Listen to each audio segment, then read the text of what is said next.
I'm very surprised you made it in this morning and that you're not somehow on a flight to Glasgow. I know. I wish I was there now this weekend, Saturday, to actually see them lift the trophy.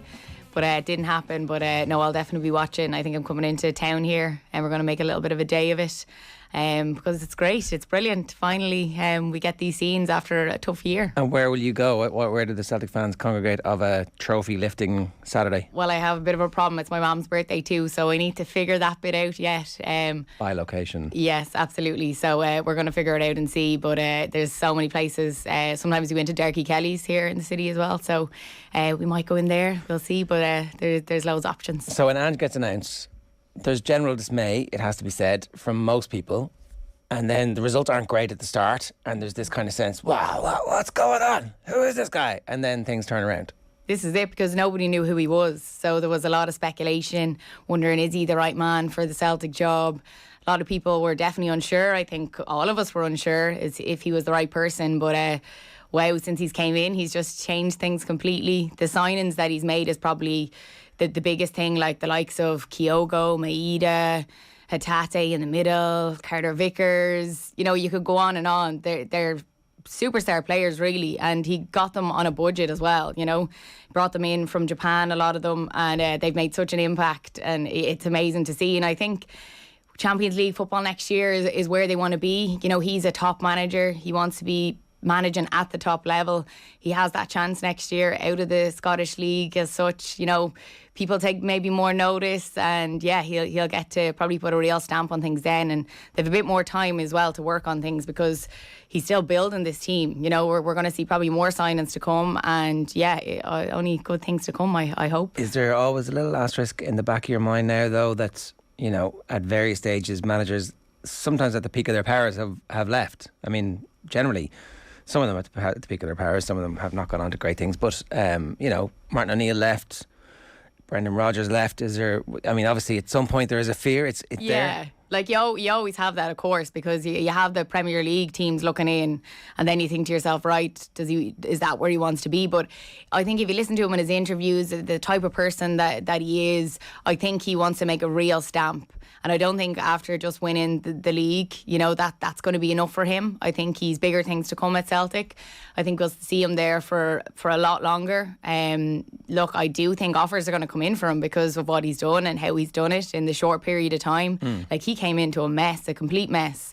And look what he's done. He's turned it all around. Even after Christmas, they were 6 points behind.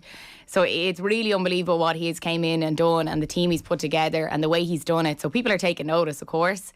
But I the sense I get from watching his press interviews, you know, watching him post-match, I think he will want to make more of an impact before. And you'd hope that if offers do come, that there'll be a counter offer from Celtic to pay him what he would be getting if he was, because they can afford to, once they qualify for the group stage of the Champions League, which they have done now, they can afford to pay him properly. Yeah.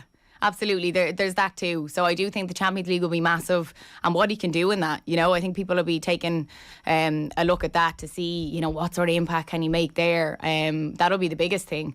But no, God, I hope he does stay on for a lot longer, because it's amazing to see what he's done. How is he able to get players to fit into the system quickly? Those signings that you talk about have obviously transformed the fortunes of the team this year.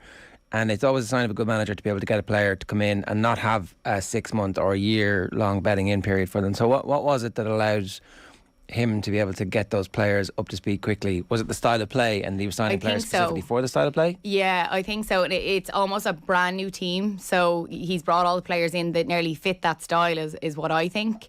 You know, it's very fast paced. You know, he has a sort of a tagline now that, you know, we stop with the final whistle.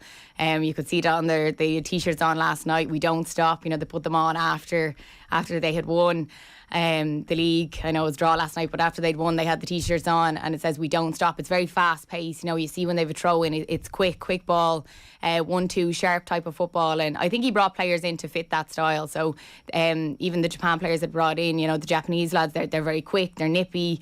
They never stop working. They're down, like, you know, working hard as well as getting up front and getting on the end of the ball too. So I think he has built the team around the style that he wants to play.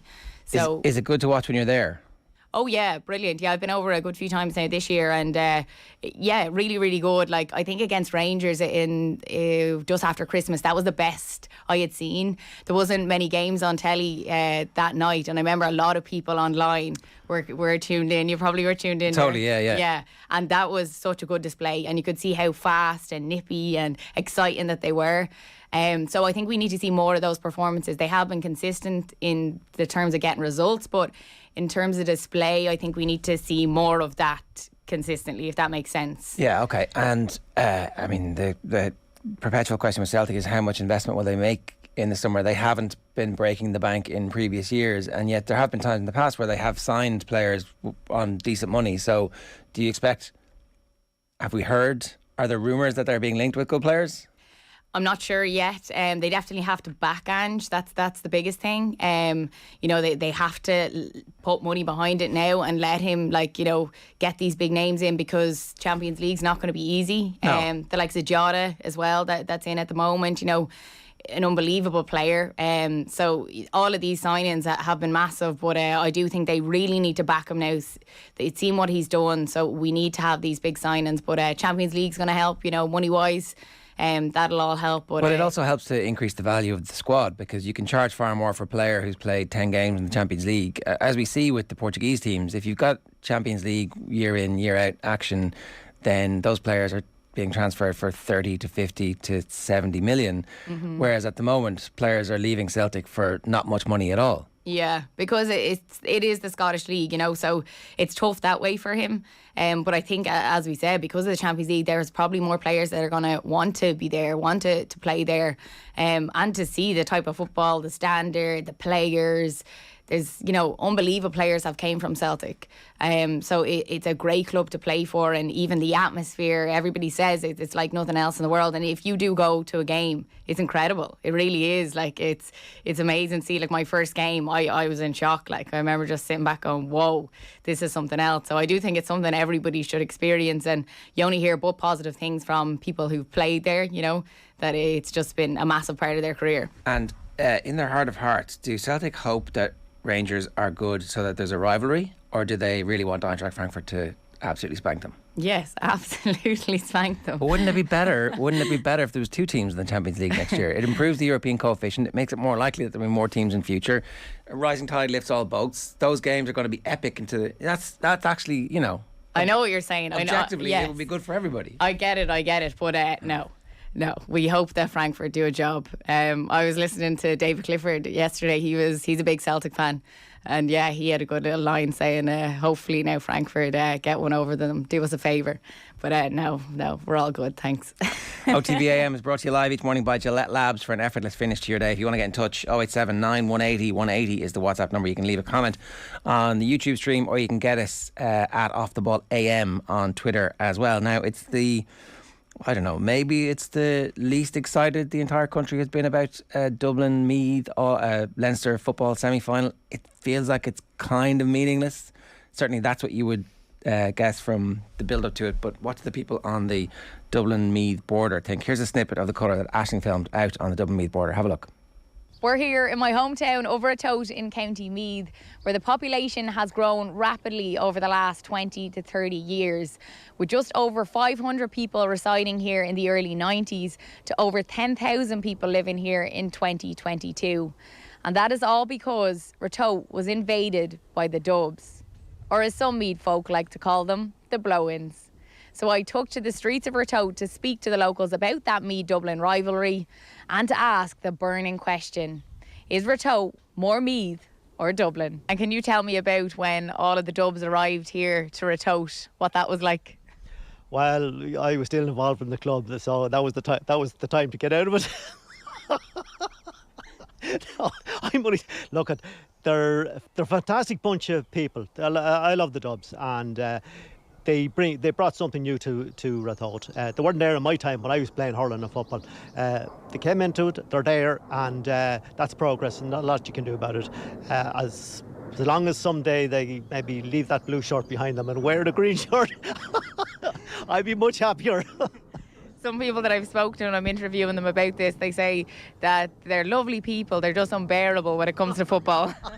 I know. I cannot stand a blue T-shirt. My wife, she buys me these blue bloody T-shirts now and then. I discard them. And it's nothing bad. It's just that I don't like the blue jersey. I just love the green jersey. Anything green and I'm happy. Up that Dubs! Siobhan Gaffney, where are you from in Dublin and when did you move out here to Ratoath in County Meath? I'm from Tailteann and I moved out here about 25 years ago. And why did you move out to Ratoath? It's getting good value for my money. And do you like the Meath people? They're all right, you know. Prefer Galway or someone like that. Like, I have to put up with them, what can you do? And tell me about the Meath-Dublin rivalry. When the games were on, say, back in the early 2000s and up to now, what was the crack like when you went out to watch the games? That was great, like, but you knew before you went, like, you were going to win, you know what I mean? Like, yeah, we were always going to show we're winners. But sure, look, we just turned up for the entertainment. It's like the Meath people, the few that are left now, I suppose. It's all up now, you know. So if I had to ask you, is Ratoath more Meath or Dublin? What would you say? Oh, definitely more Dublin. Oh, absolutely, yeah. Unless they're in hiding or I don't know, but yeah, definitely more Dublin. And if Meath are being anyway successful now, it's because of all the Dublin coaches they have. Do you know what I mean? And did you make a big impact when you joined the GA club here? Absolutely. I told them all how to play camogie, showed them, and we start winning things then, you know. So yeah. You're a true dove, aren't you? Full of confidence. Yeah. Well, you have to be able to do the talk and the walk, and we can do that. That's Siobhan Gaffney there, who's 25 years living in Ratoath, hasn't quite rubbed off on her. But we're going to play the full bit later on. Who does her daughter play for? So Amy Gaffney, her daughter, she plays with Ratoath, my team, and she plays with Meath Camogie as well. She's one of their best players. Who's her match here for when Dublin are playing Meath? When Amy told me that she is now a Meath woman, and Siobhan was giving her eyes to be like, what? Oh my God, like no. But yeah, Amy turned around and said, look, I don't know who I am anymore. When I rang her and I said I was doing this piece, she said, I don't know who I am anymore, Ash. Like, I've lived here my whole life, played for Meath. My whole family is Dublin. And she used to always turn up to all of our training sessions in complete Dublin gear. Like, we used to be like, would you just stop? Like, just, will you even just put on anything else? That's grand up to under 14. But over that, you're making your own choices because you're getting dressed in the stuff that your family bought for you. But after that, you're literally saying, I'm going to pick this and I'm going to wear it. Yeah. Make a statement, and they do. Like, even her sister, she's a twin sister, Louise, and they both play on the team. And last week we had a game down the backers to nowhere in Meath, and she had the Dublin jersey on. So yeah, we're very used to it in Ratoath. But I was surprised that Amy said that she's now a Meath woman, and yeah, Siobhan was not happy, as you could hear there. Making that poor man go into a house to put his jersey on, says Kenny the dad. You didn't though. You didn't. He was happy to wear that. Any excuse? Any excuse. Poor Gahan, yeah, he lives in the Portstown Lane in Ratoath, and his brother Anthony Gahan would be a massive part of the Meath setup in New York. Would have been when they had the Meath team. He's still involved in New York GA over there at the time. But he is a massive Meath fan, and yeah, he was telling me I wasn't too happy when all the Dubs arrived, but they're good people. But that's when I got out of the club, he told me. So lovely people, just unbearable when it comes to football. Yeah, I mean they are kind of unbearable, aren't they? Just the confidence, even there with Siobhan, I was like, you're just a true Dub, like all this confidence, and that's just what they're like. So yeah, it's funny, they just throw it in your face, and that's the worst bit. Well, I was just about to say the worst part of it is that when people move from outside Dublin into Dublin, they get short shrift if they're keeping their kids in, like Nathan, for example, sending his kids into wear Mayo jerseys. It gets frowned upon. It's like, oh no, you're supposed to join us now. But when they leave, they're like, under no circumstances would we ever consider leaving. Mm-hmm. And our kids are all going to be raised in the Dublin ethos. I mean, it is like the whole point of the commuter belt is that you're supposed to benefit from it. Meath, North Kildare, we're supposed to benefit from all these Dubs blowing in, but it doesn't quite work that way. It has, like, it definitely in Ratoath in the GA club, like we've a massive club. Like I think how many lads we have, over like 6 or 7 lads that play on the Meath team, all Dubs though, really at heart. No, they'll be swapping jerseys before the game at the weekend, will they? No, they will not. We have Conor McGill, he'll start full back. He is a pure Meath man. His brother Darrow is on the clip as well, probably in the longer one. We've the McGowns there, Meath men as well. So yeah, like the others, maybe some of their family have moved in. But we have benefited greatly from it. Like, and if I asked that question to everybody when I was out doing the Vox report, they said, look, as they said, they're unbearable in football, but the benefit that they've had to our club has been massive. When I was growing up, I don't think we would have had a team really without them. We won everything, and look, yeah, they did benefit that. Now at the moment, there's maybe not as many girls that are from Dublin playing on my team, but definitely throughout the lads and the underage. Really see it on the underage coming up. But as I was saying, there was 500 people back in the 90s living in Ratoath to well over 10,000 now. So it's the older generation who are unbearable. Their kids are grand. Yeah, absolutely. That's basically it. And a lot of them are getting converted. This is the big thing. Like, I was speaking to Kieran, he works in the club in Ratoath, and he's living there 22 years in Ratoath. And I thought, okay, he's a big dub. This will be great. Get him on. And then he turned around and said, I'm a Meath man now, Ash. I was like, what? I was like, no way. He's like, yeah, I've been converted because I'm watching. His son is playing with Ratoath. You know, the lads around the club are playing with Meath. That's who he goes out and supports, and he hopes they do a job this weekend and get over the line. So we're converting them. So you live in Down now? I live in Down. Right, yeah. How's this all going to work out? I'm always a Meath woman. That's never going to change, Ger. Never going to change. You say that now, but in 20 years' time, you'll be like... No chance. Yeah, no, absolutely not. Like, I love Down. I love living there, but no, Meath is where I'm from. Meath woman through and through, and that will never change. See, I mean, you know... What about you, Ger? Well, I'm from Kildare, but my kids, I got my kids Dublin jerseys when they were kids. I'm not going to do the thing... They're from Dublin. They grew up there. Yeah. They were born here, yeah. Yeah, but that's probably the right thing to do, isn't it? 100%. Yeah. Well, I definitely, if I have kids down the line, I definitely think I'll be getting them a Meath jersey. Well, then that's the opposite of what... No, a bit of both. Well, when I was growing up, I always had Mayo jerseys. A lot of my family would be Mayo.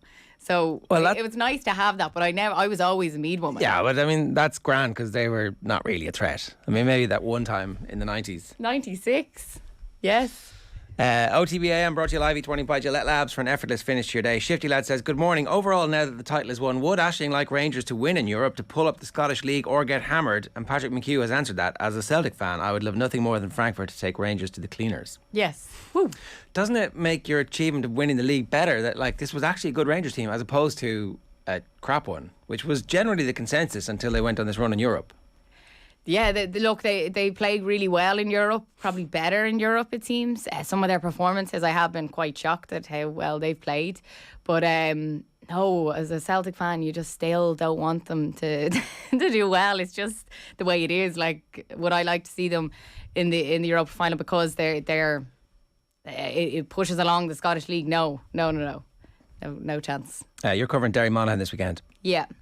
This is going to be a really interesting game because, as the lads in the football pod have been saying, Monaghan are going to be favourites. It's unusual for them to be favourites at this stage of the competition. And Derry did such a job on Tyrone in the first game. It's going to be hard for them to back that up. So it's very unknown what's going to happen here. And we didn't really see Derry put under pressure in that second half the way Monaghan will surely put them under pressure unless they have a couple of sendings off as well. So what do you expect to happen? Yeah, well, this is it. I think if we could have seen Tyrone full strength, with 15 men left on the pitch at the end of the game, then we might know a little bit more about Derry.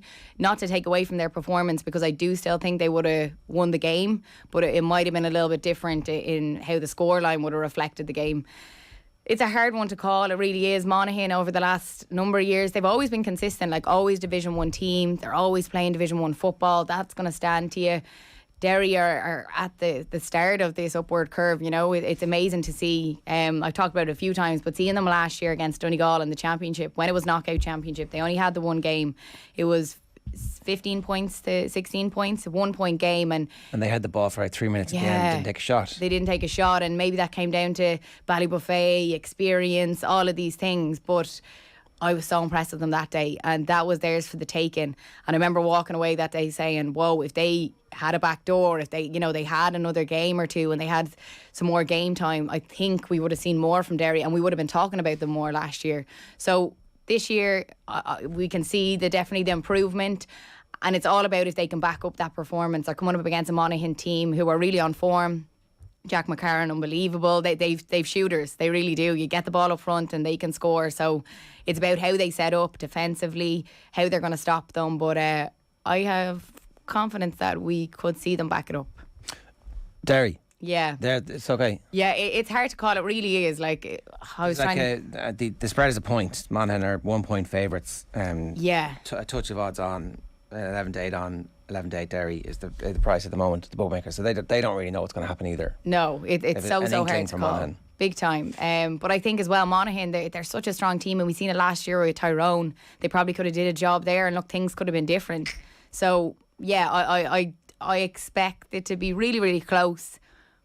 But I think Derry, if they can back up their performance they had against Tyrone, that we could see them get over the line. It wouldn't be great news for the teams in the qualifiers to have Monaghan floating there. Dangerous. No, absolutely not. They're such a dangerous team. No, you wouldn't like to get them because they can always put in a big performance. Banty's been around for a long time.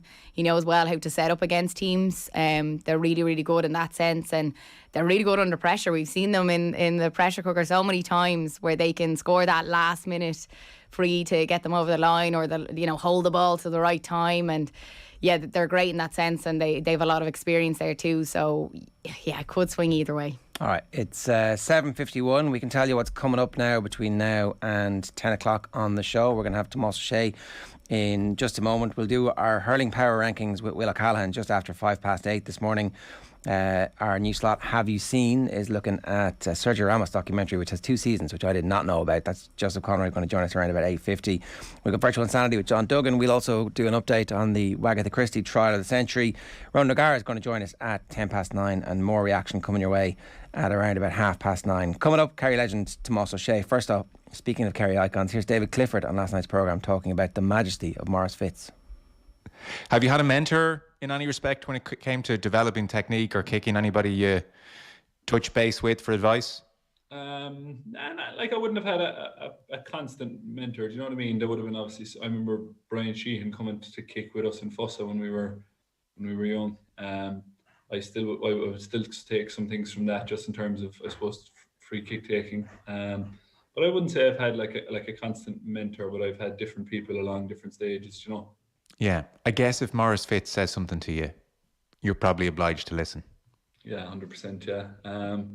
The big thing with Maurice, I suppose, it was interesting. Like, it was all about the black spot. Like, so a score was never good enough for him. Like, it had to be black spot only. Like, so there was a pressure associated with that too. Right. So you launch a beauty, a Hail Mary just inside the post. Everyone's applauding. You look over. Maurice is thinking, wow. Yeah. Wouldn't get too excited, kid. Yeah, and then we wonder why Kerry continues to produce a series of icons, because they've all had that to live up to. Yeah, absolutely. Yeah, and David is definitely already one. If not going to be just probably the biggest name ever in football. It's amazing to see him in action. The scores that he takes are like impossible angles, and you're like, how did he do that? How did he beat 2 defenders and then score from that tight angle? So it's working. It is definitely working. It's going to be interesting to see like the evolution of his career over the next few years. They kind of need to win All Ireland though, right?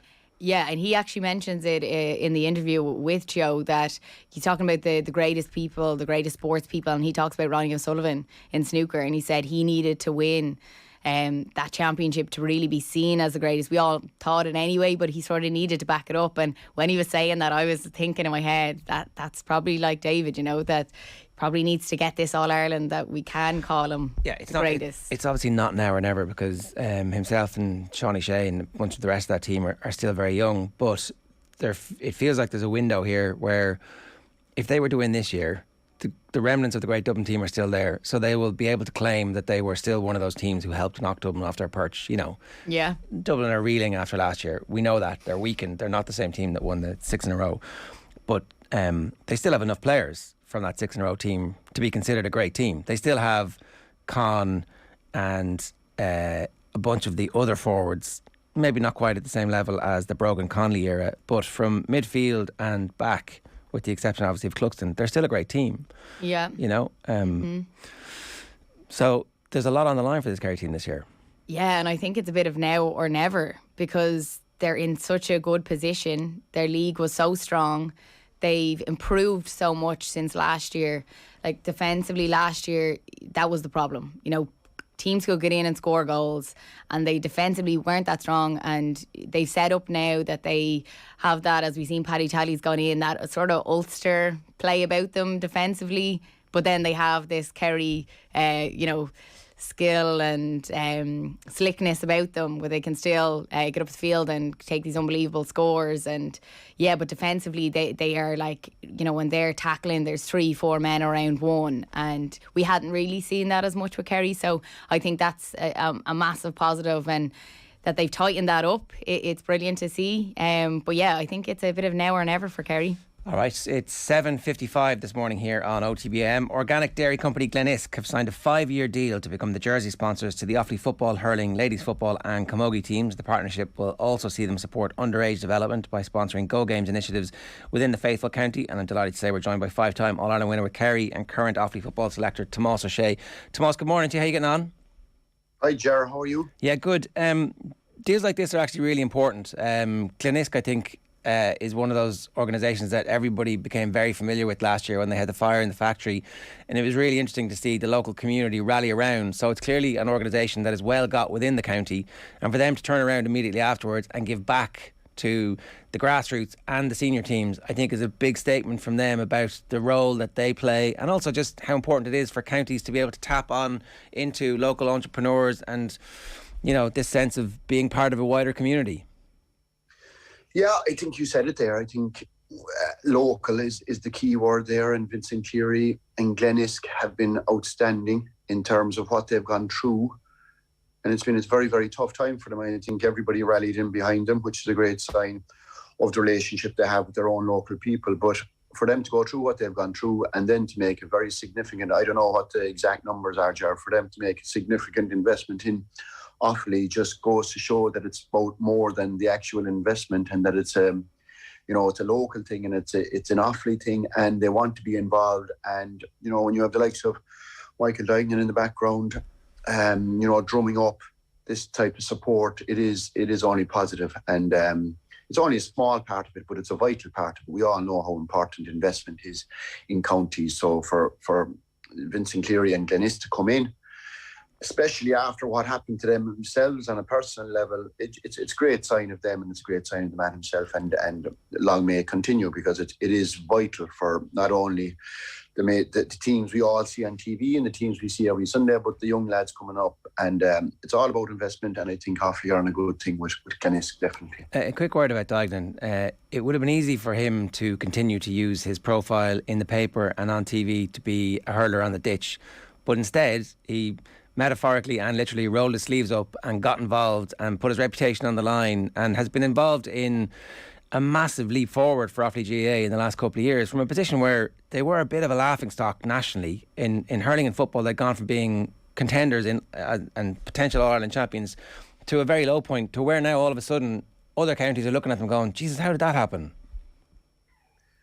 Yeah, I think, you see, all successful teams, Jared, like, a lot of things have to come right for them to show that success and bring the silverware home. And part of it is, I don't know, I always hear different counties, you need to get on with your county board, and you need to have somebody in there who understands what's going on and is clever enough to deal with the office side of it and the players and the management side of it.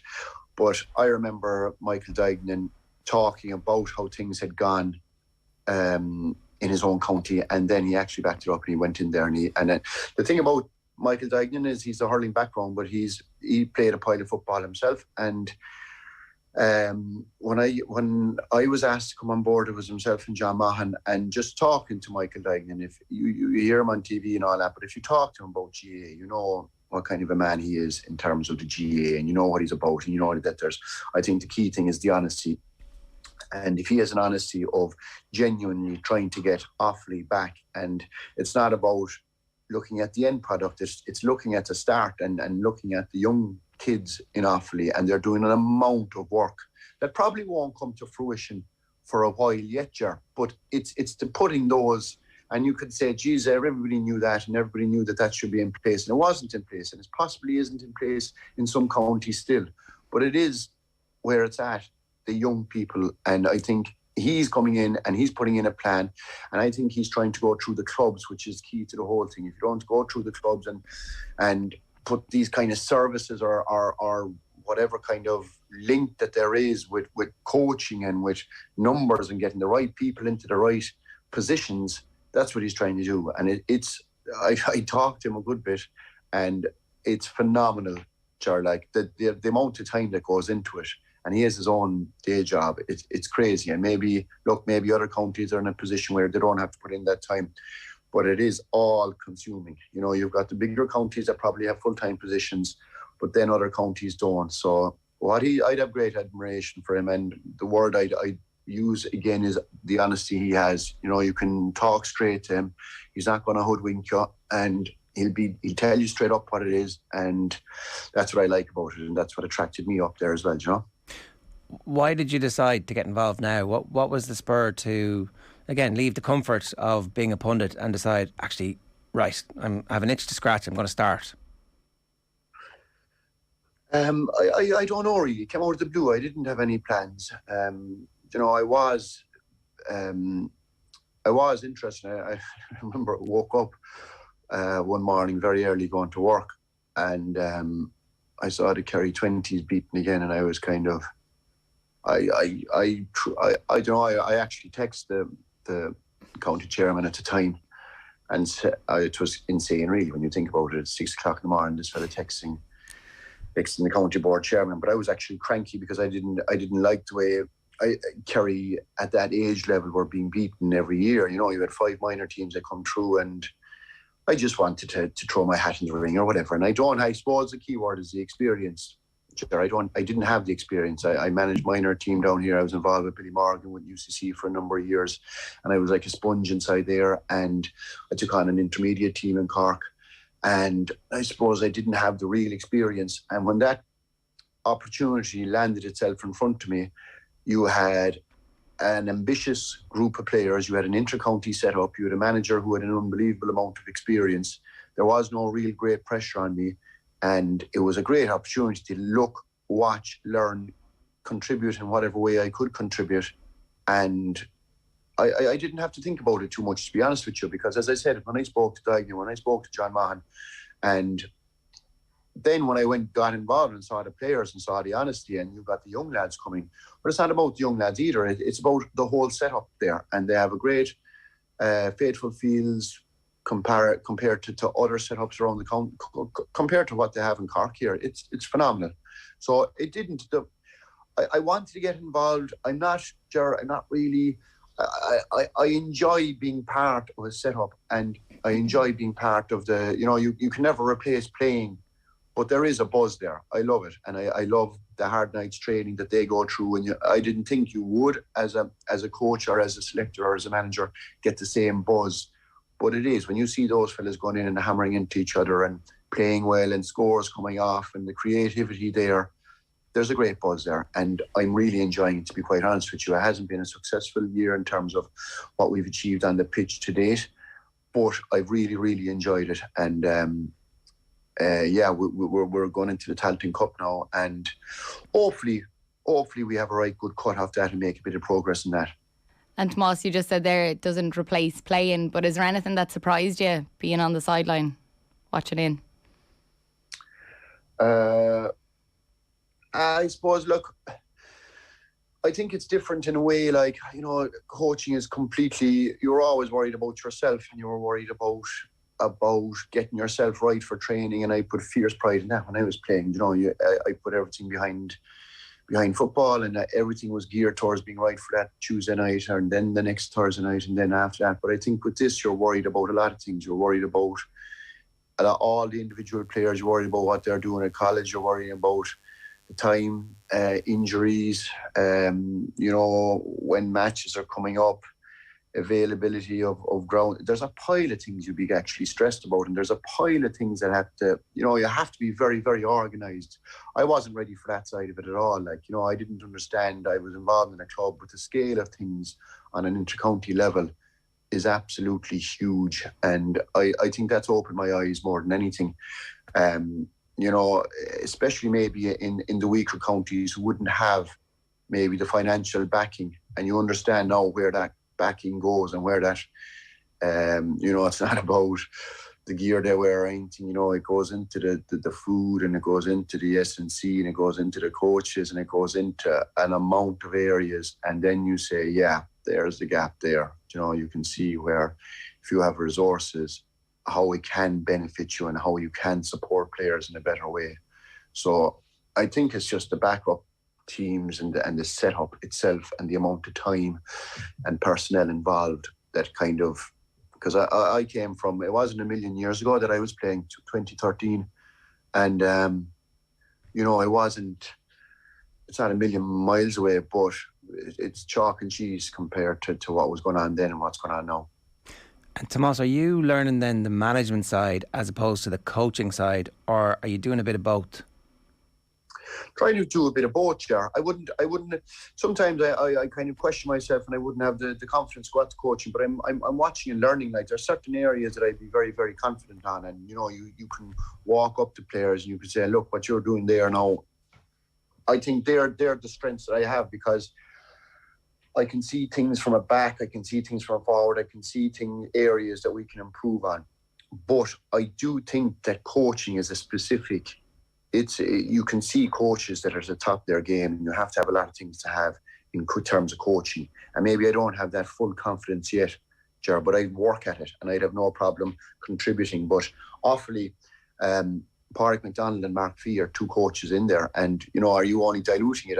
The pressure wasn't on me. When I was going up, it was like, just your official title is selector. Go in if you want to go coaching. There's no issue. But I love getting involved in the actual football, Ger, but when it comes to the actual coaching and technique and set plays and tactically where we're going, you'd have it in your head, but then I wouldn't have the confidence to implement it right now as other players, because I haven't been a coach all my life at all. Yes, I coached the two teams for the last 3 years down in Cork, but it's not the same, and I do have a fierce interest in it, and I follow it, but there is a difference in terms of management and in terms of coaching, and I've yet to I suppose, find out for myself, is it coaching really, or is it management that you're going down to?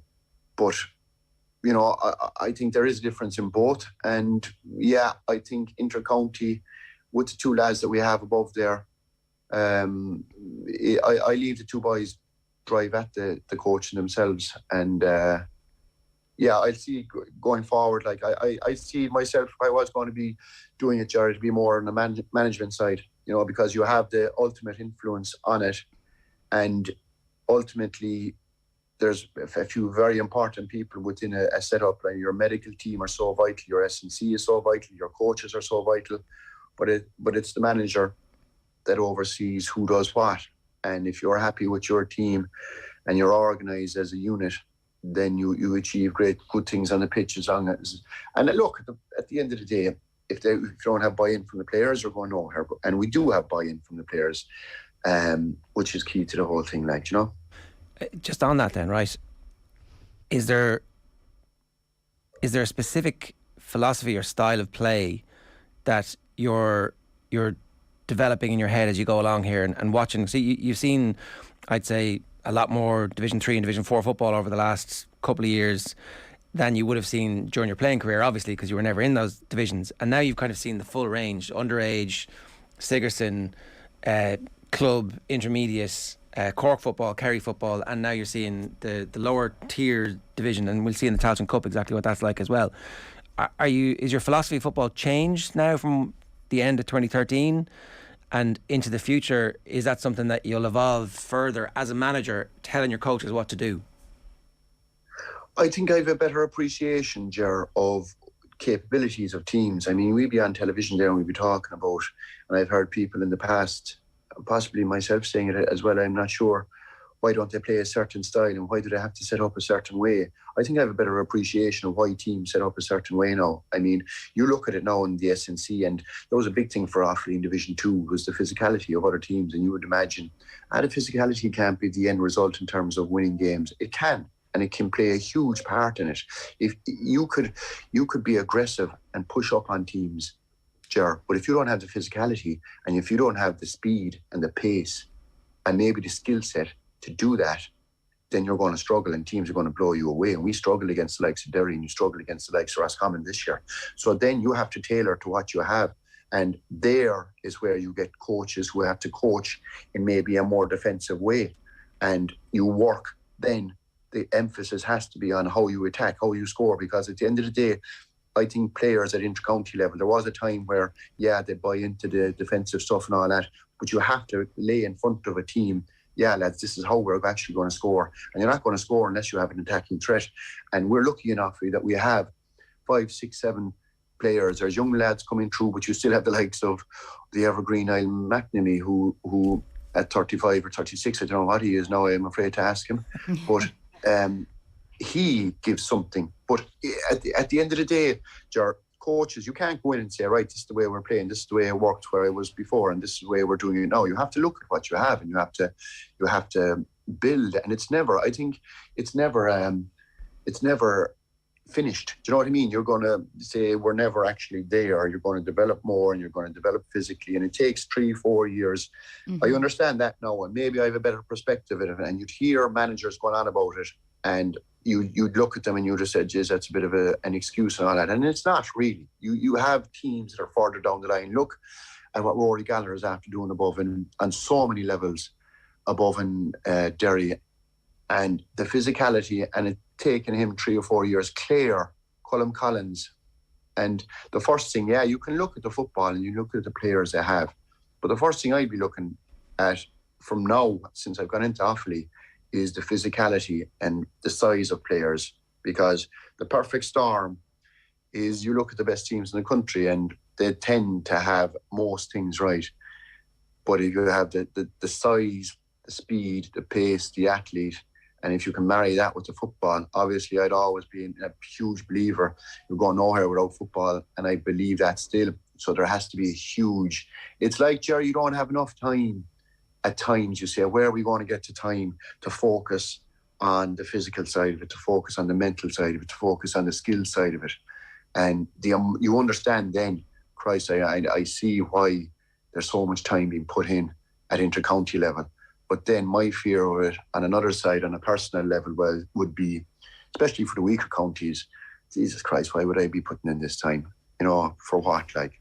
And that's where the Tailteann Cup comes in. And they need something. They need something proper.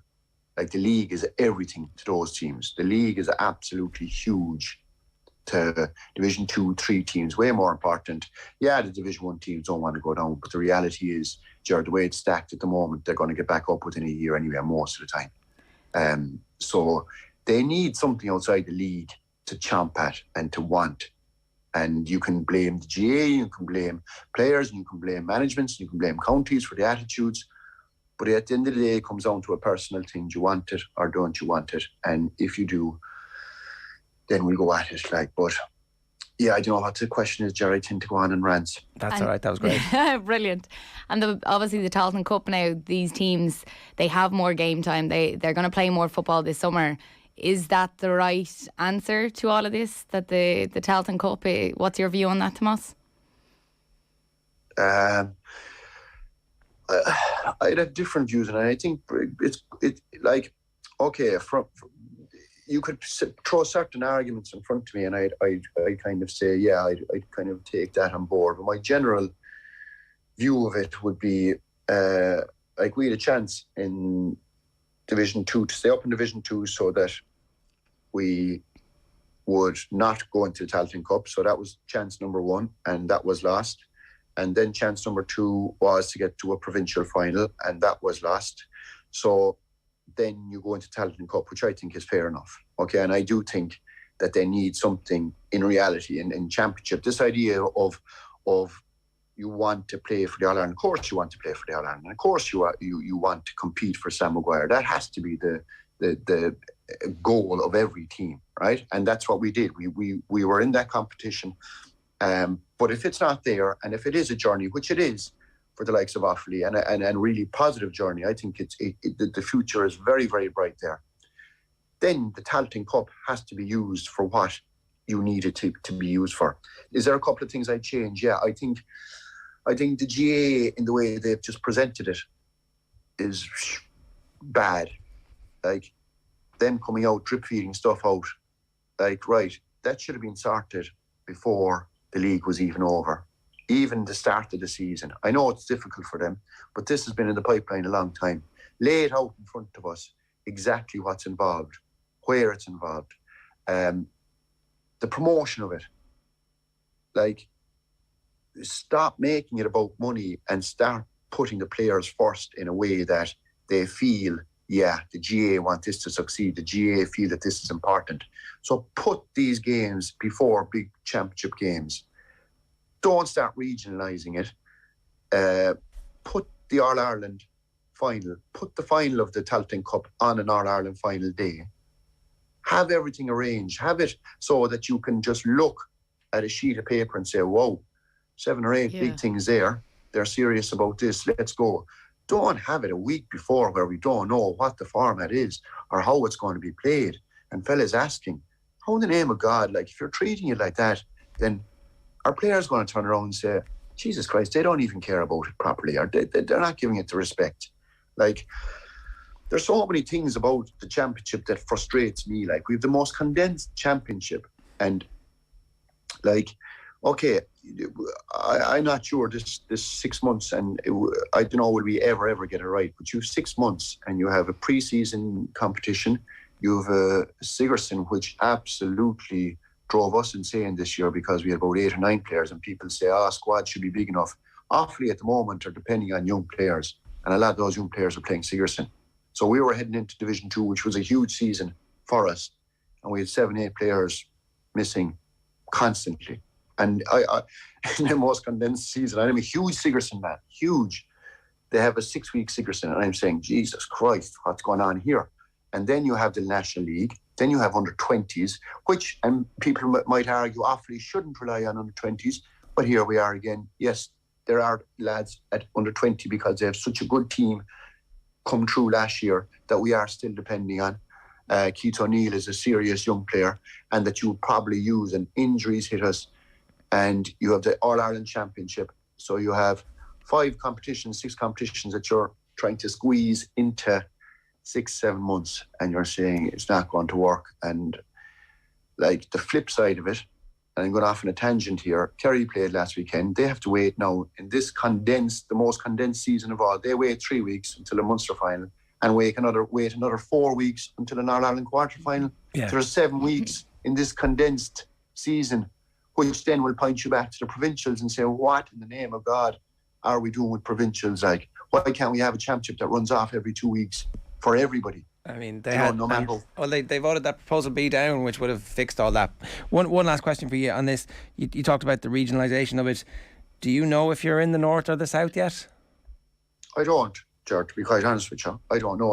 I presume in the south because of the fact that we were, and that look, right now, that might sound, why don't you know that? Well, we're just so consumed with what happened down in Wexford. We're so consumed on getting the heads right and getting the football right. And at this stage, and this is wrong, like, because you have teams saying, look, when they have that stuff sorted out, when they know what they're doing exactly with the Tailteann Cup, we'll know, which is wrong. It should be laid out fully, ready to go, that we know. And we can say to the boys, right, this is what we're doing, lads. But the fact that it was in the COVID time that the league was divided up and they were in the southern half, I presume we'll be in the southern half, but that's not a guarantee either. I'm not too sure on that. But I mean, look, like, do Ulster teams want to be going at Ulster teams again? Do the southern teams want to be going at the southern teams again? There's question marks about New York, and everybody loves seeing New York involved, and they have 2 boys to a quarter final. Like, are you diluting the importance of the competition? I do think, and I think it's a very, very hard fix anyway, but I think that the GAA could be doing a lot more. Yeah, and if you're going to be serious about it, promote it properly and put the time and effort into it. Like the provincials, they're going to fill the stadiums anyway. The Ulster final, it's going to be full anyway. You know, promote the other games and put it in a way. Put a Tailteann Cup before. Yeah, that's a really good point. Quarterfinals. Put it before the big games. Yeah, get the crowds in, and then the lads themselves, you know, they have the crowds there. That's great for them. They're getting seen. All of those things. Maybe we could have done the same with the under 20 All Ireland final this weekend instead of putting it in Carrick and Shannon when Kildare are playing in Croke Park. And anyway, look, we have tangents galore. The other thing, lads, is they will say, and I think it's wrong, right? They'll have a minor team, and look, it's 17s now, which they're kids basically, but they won't put the Tailteann in front of the senior final because they'll say it'll be because of money. They won't say it out, but it will be because of a money situation. In fact, because they'll say, look, we'd fill it out on their own. There's no point in carrying 2 other teams from the Tailteann Cup who would need X amount of tickets. We'd sell those tickets anyway. Stop making it about, you're going to fill the bloody thing anyway. If you're serious about promoting the game in the weaker counties, give them the day. Do you know? Mm-hmm. Coral, Tomás, it's been brilliant. Thanks a million. All right, lads.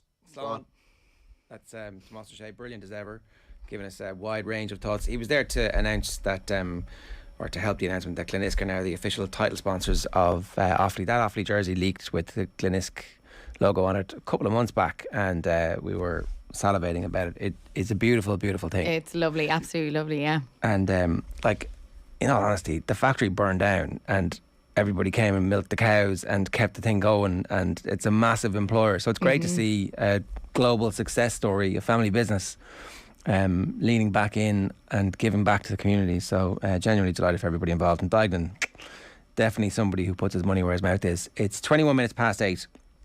Up next, Will O'Callaghan, it's an Offaly special this morning, is giving us his latest hurling power rankings. During the ad break, you're going to hear myself and Owen calling out the debatable effort of our colleague Adrian Barry in preparation for the upcoming Triathlon in association with Whoop, that brave members of Team OTB, like me and Aisling, are doing the full version of. Woo. I just want to finish and stay safe. So you are doing it now? Yeah, for sure. Assuming that assuming everything works when I get there. Yeah. Team OTB are taking on Triathlon this June, which is very, very soon. It's all in partnership with Whoop, the personalised digital fitness and health coach that helps you unlock your inner potential. Check out whoop.com for more. OTB AM with Gillette. Get into your flow with the new Gillette Labs Razor with exfoliating bar. Paddy, I go, what? He goes, Paddy Andrews. I go, yeah. As he goes, this is James' house. He's upstairs. Will I get him? The Football Pod with Paddy Andrews and James O'Donoghue are bringing the show on the road. The first stop for Ireland's biggest and best GAA pod will be the Royal Theatre in Castlebar on Thursday, June 2nd, as Paddy, James, Tommy and special guests dissect, analyse and celebrate Mayo football, as well as getting stuck into the runners and riders for Championship 2022. Tickets are €20 plus booking fees and are on sale now. See otbsports.com/events for more. FBD Insurance knows this sound spells trouble for van drivers. But if you're an existing FBD customer, you'll get 15% off a new van insurance policy. It's how we're keeping you and your van on the road. Visit fbd.ie or contact your local branch. FBD Insurance. Support. It's what we do. Terms and conditions apply. 15% discount available on new commercial motor policies only when an existing FBD farm, business, car or home policy is in place. FBD Insurance Group Limited, trading as FBD Insurance, is regulated by the Central Bank of Ireland. Commercial motor insurance is underwritten by FBD Insurance PLC. Do you know the distances here are like it's a 250 metre swim? Yeah. So, and I'll say what I said on Friday. I used to be good at maths. In a 50 metre pool, that's up, down, up, down, up. That's it. That's all the swim is, right? And you're actually downstream, bobbing along like a cork because it's in a river. That's the sum total of what Adrian Barry is doing in the triathlon. One leg, up, down, up, down, up. That's what he's training for 2 months for. Just want to get that out there. Don't think enough is being made of this. Then there's a 20k cycle and then there's a 4k run. Adrian's doing a 250 metre swim. If it was a 1,000 metre swim, if it was a 1.5 kilometre or a mile swim, I'd be impressed. But I just wanted to. In fairness, he's done that before in the actual sea as well. So he does have like the training done and the experience of open water swimming. The greatest league in the world is back. Every Friday night after the League of Ireland games, a place for you to come to give your opinion to Vane. There's a little button down on the left-hand corner where you can say that you want to talk. And Johnny, you're just going to have to mute yourself because you're ruining it for everybody. I can't. I'm still ruining it, am I? You are, yes. We're going to talk about Waterford FC now. Let's get the real first division now. For immediate reaction from around the grounds, catch League of Ireland late night Friday nights at 10 on Twitter Spaces. Follow @OffTheBall. With prices from only €289 for fully comprehensive car insurance, everyone's making the jump to getsetgo.ie. New business policies only. Prices subject to minimum premiums. T's and C's apply. MCL Insurance Services Limited Trading is getsetgo.ie is regulated by the Central Bank of Ireland. FBD Insurance knows this sound spells trouble for van drivers. But if you're an existing FBD customer, you'll get 15% off a new van insurance policy. It's how we're keeping you and your van on the road. Visit fbd.ie or contact your local branch. FBD Insurance. Support. It's what we do. Terms and conditions apply. 15% discount available on new commercial motor policies only when an existing FBD farm, business, car or home policy is in place. FBD Insurance Group Limited, trading as FBD Insurance, is regulated by the Central Bank of Ireland. Commercial motor insurance is underwritten by FBD Insurance plc. OTB AM on OTB Sports Radio, Ireland's first and only sports radio station. 25 minutes past 8, you're very welcome back to OTB AM. It's Jar Ashling with you all the way through until 10. Will O'Callaghan is with us at 8:26. Will, good morning to you. How are you? Yeah, good. In a pretty reasonably good mood. Reckon I've got these hurling rankings nailed down, and watched one of the best games of hurling last night that we've seen all year so far between Clare and Tipperary. Remarkable minor final in Munster, which was finished with a pretty exciting penalty shootout as well. Right. It has divided opinion, it's fair to say. It sure has. This always happens, though. I think GA people won't embrace the idea of penalties. I think it's often because we've got post-colonial inferiority complex. Is that what you're saying? Sorry, did you use the words post? Sorry, Will. That they feel the only fair way to decide a game is to go to an extra match as opposed to playing penalties. I think James Woodlock was very honest about it after the game, the Tipperary manager, when he said, look, we've been aware all week of the possibility that this final could be decided on penalties. We've been practicing for them, and I'm just delighted that my team have come through. So I know, Ash, you said earlier on that you faced the situation last year where there was confusion after a game and it ended up going to free kicks as opposed to penalties. I think that's perfectly unacceptable if someone doesn't know beforehand. But I think if people are aware, look, they've prepared for it, they're ready to go. Penalty, I think, is a fair way to decide a competition. Yeah, that's the key thing there. If you're aware, so you're aware, then you can practice. Then you can't really say anything after the game when it goes to penalties. You know, you're prepared for it. So that's that, in my opinion. But yeah, we went to free kicks in a semi-final last year. We never expected to go to free kicks. I've never seen it even being done before. I know they brought it in the men's game at one stage. I don't know if it was just club championship, but they got rid of it as quick as.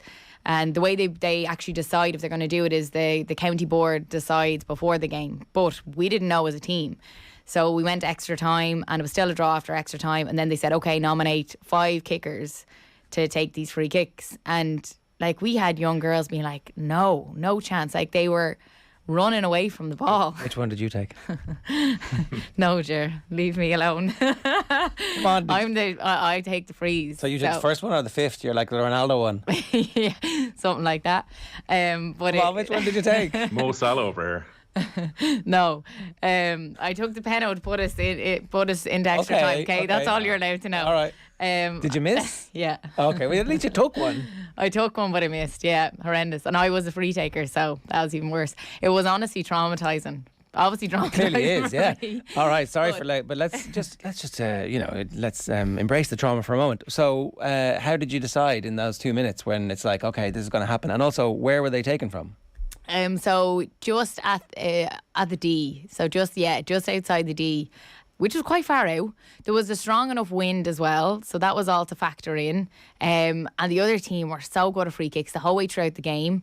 So even as we were stepping up to it, it was like they haven't missed one free kick the whole game. And they had 2 free takers, from both sides that hadn't missed. And I was like, oh, obviously that plays in your mind stepping up. And then we have quite a young team, and hearing a lot of excuses here, Ash. Oh no, like, it was traumatising. Honestly, as we're talking about it, penalties is the way it should have went. We had practice penalties in training. We knew who the maybe at least top three who were going to take them. Then you had the few others that would step up, but we needed 5. But we knew who they would be. With the free kicks, we were all thrown. We just did extra time, gone to obviously a draw again. We were wrecked. People were cramping. And then they're like, it's free kicks. We're like, free kicks? What? Yeah. I've never seen this. So it was just a big shock. So I definitely think it should go to penalties. Like, that's something that I think most teams are way more prepared for.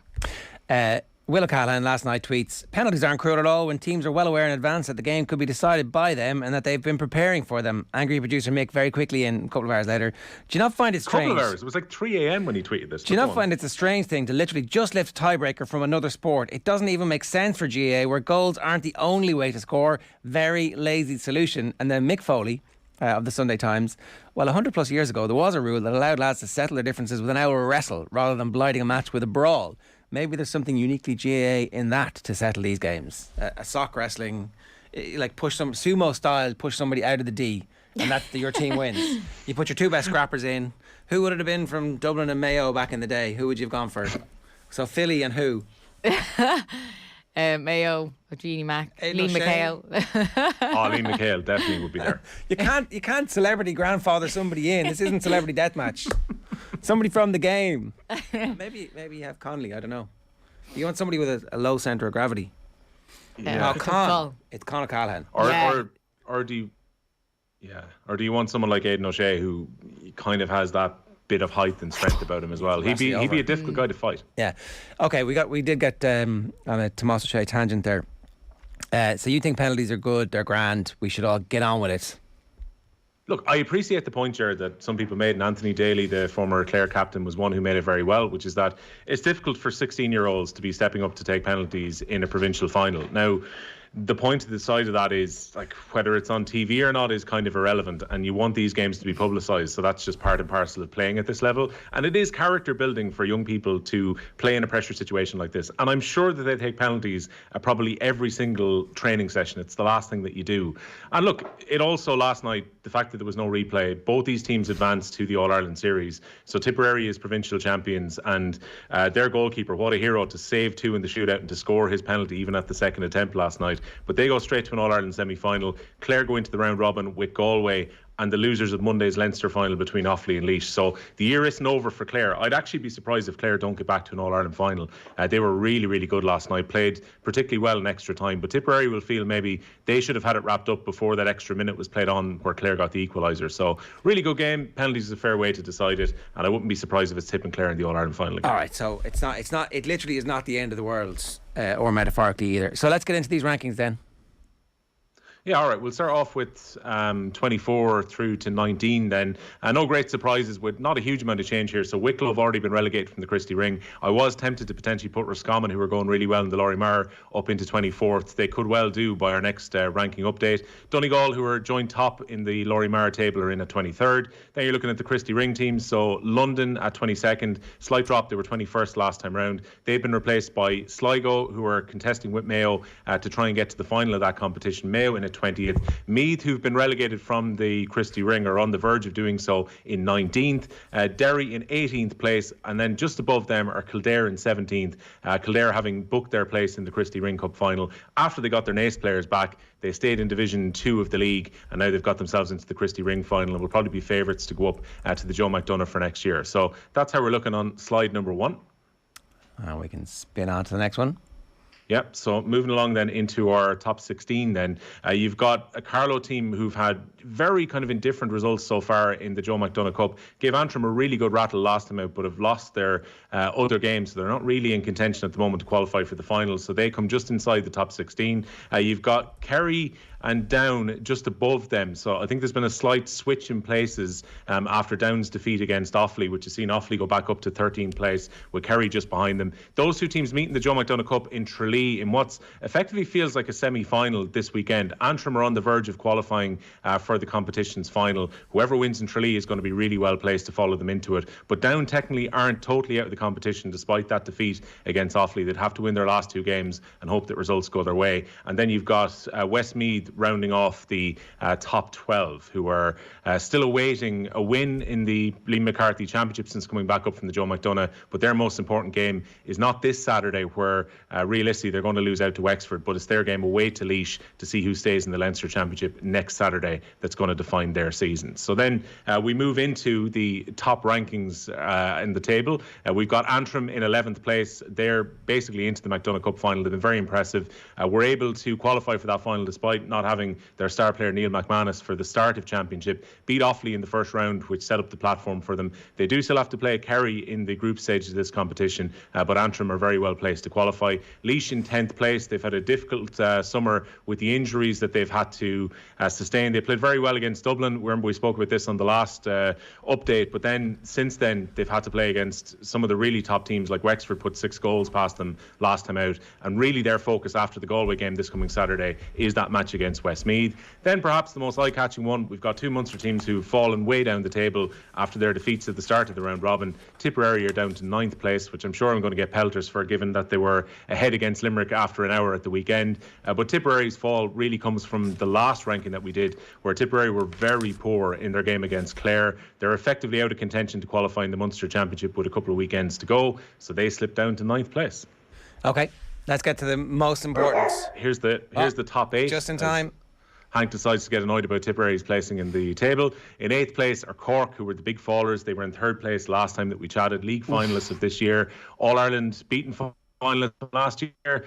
And really Championship so far. The 2-point defeat against Clare was deceptive. I think Clare were 9 or 10 points the better team on that day at Semple Stadium, and they were beaten pretty comprehensively by Limerick in the first round of the competition on home soil at Páirc Uí Chaoimh, when we were thinking maybe this Cork team have a kick, maybe they can put in a performance like they did in the first half against Limerick back in the league. That did not transpire, and in the second half particularly they faded miserably. Now on the hurling pod this week, something that's been totally lost, Jaron Ashling, over the last couple of weeks, Patrick Horgan is now the top scorer in Championship history. I remember the fating on both Henry Shefflin and on Joe Canning when they took that record. It kind of quietly happened with Patrick Horgan because it was in a game where Cork were beaten against Clare. But just kind of to acknowledge that, and also to acknowledge the fact that the GAA keeps such a poor record of important statistics themselves. Like, this should be a massive achievement. I'm not quite talking about like Buddy Franklin, people coming onto the pitch like in the AFL, or Ray Allen coming out of the stand to Steph Curry with the NBA. But at the same time, surely this should have been marked along the way. But Cork won't be qualifying for the All-Ireland series, I don't think. They're sitting in 8th place. Just above them, you've got Wexford in 7th. They dropped behind Dublin after the direct results between the teams, where Dublin beat Wexford. Both teams are still in contention to qualify in Leinster and for the All-Ireland series, but Dublin go ahead of Wexford in 6th. Kilkenny in 5th place. They drop 1 place because they lost out to Galway in Salt Hill on the day of the Salt Hill Shake. As a result, Galway, as we predicted, start of the year on the very first power rankings, up to 4th. So if the free had gone the other way, it'd be Galway 5, Kilkenny 4. Yeah, possibly, because Kilkenny had started off quite well.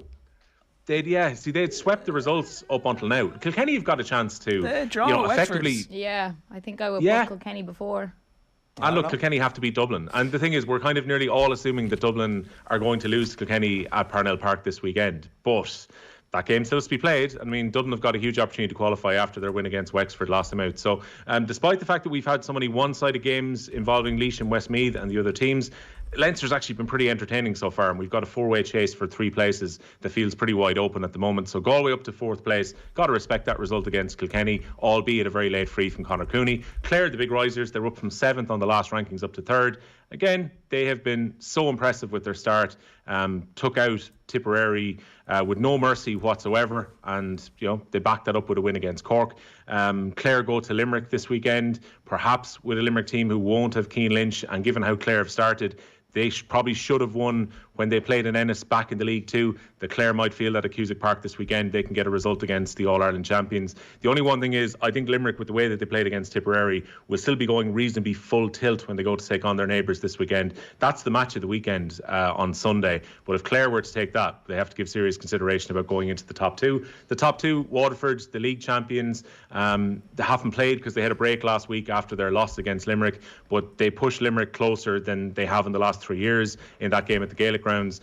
They should be able to get a result against Cork at Welsh Park this weekend, which will leave them still very well placed to qualify for the Munster final. And the team who are officially back on top, because we didn't do our rankings after Limerick against Waterford last time out, is that Limerick are back as the top team in the country. 3 years in a row, Ger, first 3 games of the season, 30 points scored in each of those games. Remarkable consistency from John Kiley's side. There's going to be the distractions off the pitch at the moment and the headlines from during the week. They've had to deal with the fact that Cian Lynch is out for the entire Munster Championship. They missed Kyle Hayes for their second game because of his hamstring injury. And still, the Limerick machine keeps motoring on. And even when they hurled within themselves for an hour against Tipperary at the Gaelic grounds last Sunday, they still found a solution in the last 10-15 minutes of that game to get the result. Limerick, top team in the power rankings. And totally understandably, and I think pretty predictable, even in the midst of the worst league campaign. Certainly, when Gerard Hegarty on the show just before the start of the championship, and he was like, sure, look, it'd be grand. It was like, that was the subtext. He didn't actually say that, but that was definitely what we got. Tipperary on page 2. I mean, it's like we just take it for granted at this stage. Tipperary, how far the mighty have fallen. They should be All-Ireland contenders. They've had a horrific season with injury, so it's difficult to judge the job that Bonner is doing. Sherlock Nan in the paper yesterday or the day before, mildly critical of Liam Sheedy for not bringing enough young lads through, and so therefore he felt they weren't up to championship speed just yet, that they could go 60 minutes in a big game against Limerick. Are they that far away? Are they really the 9th best team in the country? I would, if I was a Tipperary fan, I would have been massively heartened by the way that some of those young players have played in the first few games, and particularly against Limerick. Like, maybe they've actually happened upon a new system and some new players to fit into the team by the fact that they've had so many injuries and the way they've been rocked by retirement. So, look, I'd be very much thinking this is a team on the way up. Players who were very, very good at 19, 20 years of age that maybe didn't get a huge game the last years, who would have now getting action in the championship. So I'd be very hopeful that Tipperary are going to jump back up the rankings in 2023, but we're obviously basing the power rankings on what we've seen in the game so far in the championship. I think it's sort of like Tomás Ó Sé, what he was explaining there with Offaly, that they're, on the way up, that it's going to take maybe 2-3 years to really bring those lads into the Notoriously into the team. fickle Tip fans do not have patience. But they have these young players coming through at the moment. They're exciting. They put out a good performance against Limerick. I think it's really positive, and you have to go through those periods. It takes time to build a team up, especially an All-Ireland winning team. So no, I wouldn't be too worried. Bear in mind as well, lads, a lot of Tipperary supporters felt that they were going to get a complete and utter scutching when they went to the Gaelic grounds last weekend, which isn't what transpired. Yeah. The final result was actually pretty deceptive, and I think more people would have travelled if they had a bit more hope. I think there was that feeling from Me, Tipperary. than awfully patronising Tipperary on the show this morning. I'm here for it. Don't worry. I have your backs. It's 8:41. Will, good stuff. Thanks a million. Thanks, guys. Thanks to Hank as well. John Duggan is with us. John, good morning to you. How are you? Jar and Aisling, are we well? Yes. John. Good. What's going on? What do you want to talk about? There's so much we could talk about. I suppose just from a headline point of view, we'll get to Celtic winning their 52nd Scottish title. Ange Postecoglou's done an amazing job. They're 25 points behind Rangers last season. Rangers are not a back number. They're in a Europa League final and Celtic have won the title. So well done, Celtic. 1-1 draw at Dundee United last night. Man City will be the English champions. They've got a 3-point lead over Liverpool and a goal difference of +7. They only need 4 points from the games against West Ham and Aston Villa. I think they'll be okay. Kevin De Bruyne with 4 goals last night against Wolves in the 5-1 win. When Pep Guardiola is sipping cocktails on a yacht somewhere in the summer, will he be regretting taking off De Bruyne in that Champions League semi-final second leg against Madrid, because he's the leader of the team? And you could really see that last night in the way he played. That's one thing I'll be definitely wondering. Leeds, it took them 16 years to get back into the Premier League, and I think they could be going down now. Like, they lost 3-0 to Chelsea last night. Daniel James with a moment of madness getting sent off. They never had a chance after that. Their discipline has been shocking. They're the first team in Premier League history to get 100 cards. It's like, I mean, come on, there's a relatively easy fix to that. Yeah, and like at the moment they're on the same number of points as Burnley, but Burnley got a better goal difference, a far better goal difference, and Burnley now have a game in hand. So Leeds are in trouble. Everton are 2 points better off than Leeds, also with a game in hand. So I think Leeds could be going down. They've got Brentford to play on the final day, so look, they'll hope to have a bit of a miracle. But we've kind of buried the lead so much. Jamie Vardy scored twice last night. To be honest, lads, maybe it's a dereliction of duty, Aisling. You're not paying attention to the court. No interest. Come on. No interest. I thought this is right up your street. Why would it be right up my street? The Peter Andre stuff was funny, but apart from that, I haven't really been paying attention to this at all. I mean, it is pretty amazing stuff. So we're talking about the Wagatha Christie trial, day 2 yesterday. So Jamie Vardy's wife, Rebecca Vardy, was on the stand. She's taking the case and was yesterday cross-examined as if she was on trial herself. and it feels rightfully so, you have to say. She has, it turns out, a long track record of leaking stories about his teammates. Danny Drinkwater, done for drink driving. She had details of that she was that she wanted to be paid for leaking that story to the Sun, but it turned out the Sun already had the story, so she didn't get paid, and there's devastation in the text messages between her and her agent. These are the text messages that they have access to, because they don't have access to all the text messages, because after they requested the phones, which you're allowed to do in Discovery, and is therefore incumbent upon you when you are asked in Discovery to give up your mobile phone, you have to give it up. But the agent's mobile phone was unfortunately washed into the sea accidentally, and another laptop, which might have had also some track record of conversations between them, also got damaged. It's a bit like in the cycling case that time when the laptop got stolen from a coffee shop. It's mad how this only ever happens to people who are involved in very important court cases where there's going to be a paper trail of stuff. Yeah, it's just Are you engrossed in this, Aisling? At the start I was, definitely, and when it first broke, it was unbelievable the way that she, it all broke, that it was on Instagram, and that they caught her that way because she didn't have this, she blocked all the other followers, and that's how it was caught out. So that was amazing. It blew up because it was like, how did she even think of doing this? But now at the minute, they pleaded with them not to let this go to court. Please settle outside of court, because of all of this, because everything else that's coming out with it. But it's just unbelievable to wonder why you would go to these lengths. Surely you'd have enough money. You don't need the money. What is the reasoning behind this? It's just unbelievable. But yeah, it is so entertaining, and then it brings football into it too. When you see the Wayne Rooney in court, it's. I saw some Twitter meme yesterday of Wayne Rooney paintings, or artist impressions of Wayne Rooney being in court. Yeah. There's just photographs of him outside as well. Yeah. It's just a drawn picture, a relatively well drawn picture of Wayne Rooney in a suit. So the text about Danny Drinkwater, I'm just trying to find it here. She reading text between Mrs. Vardy and Miss Watt. Mr. Sherburn told the court in central London, you say, he's only just been let out of the cells last night, and then you wanted paying for this. To which he said, which police station? They'll need to confirm with the police station before they write it. The they she's referring to is the Sun, isn't it?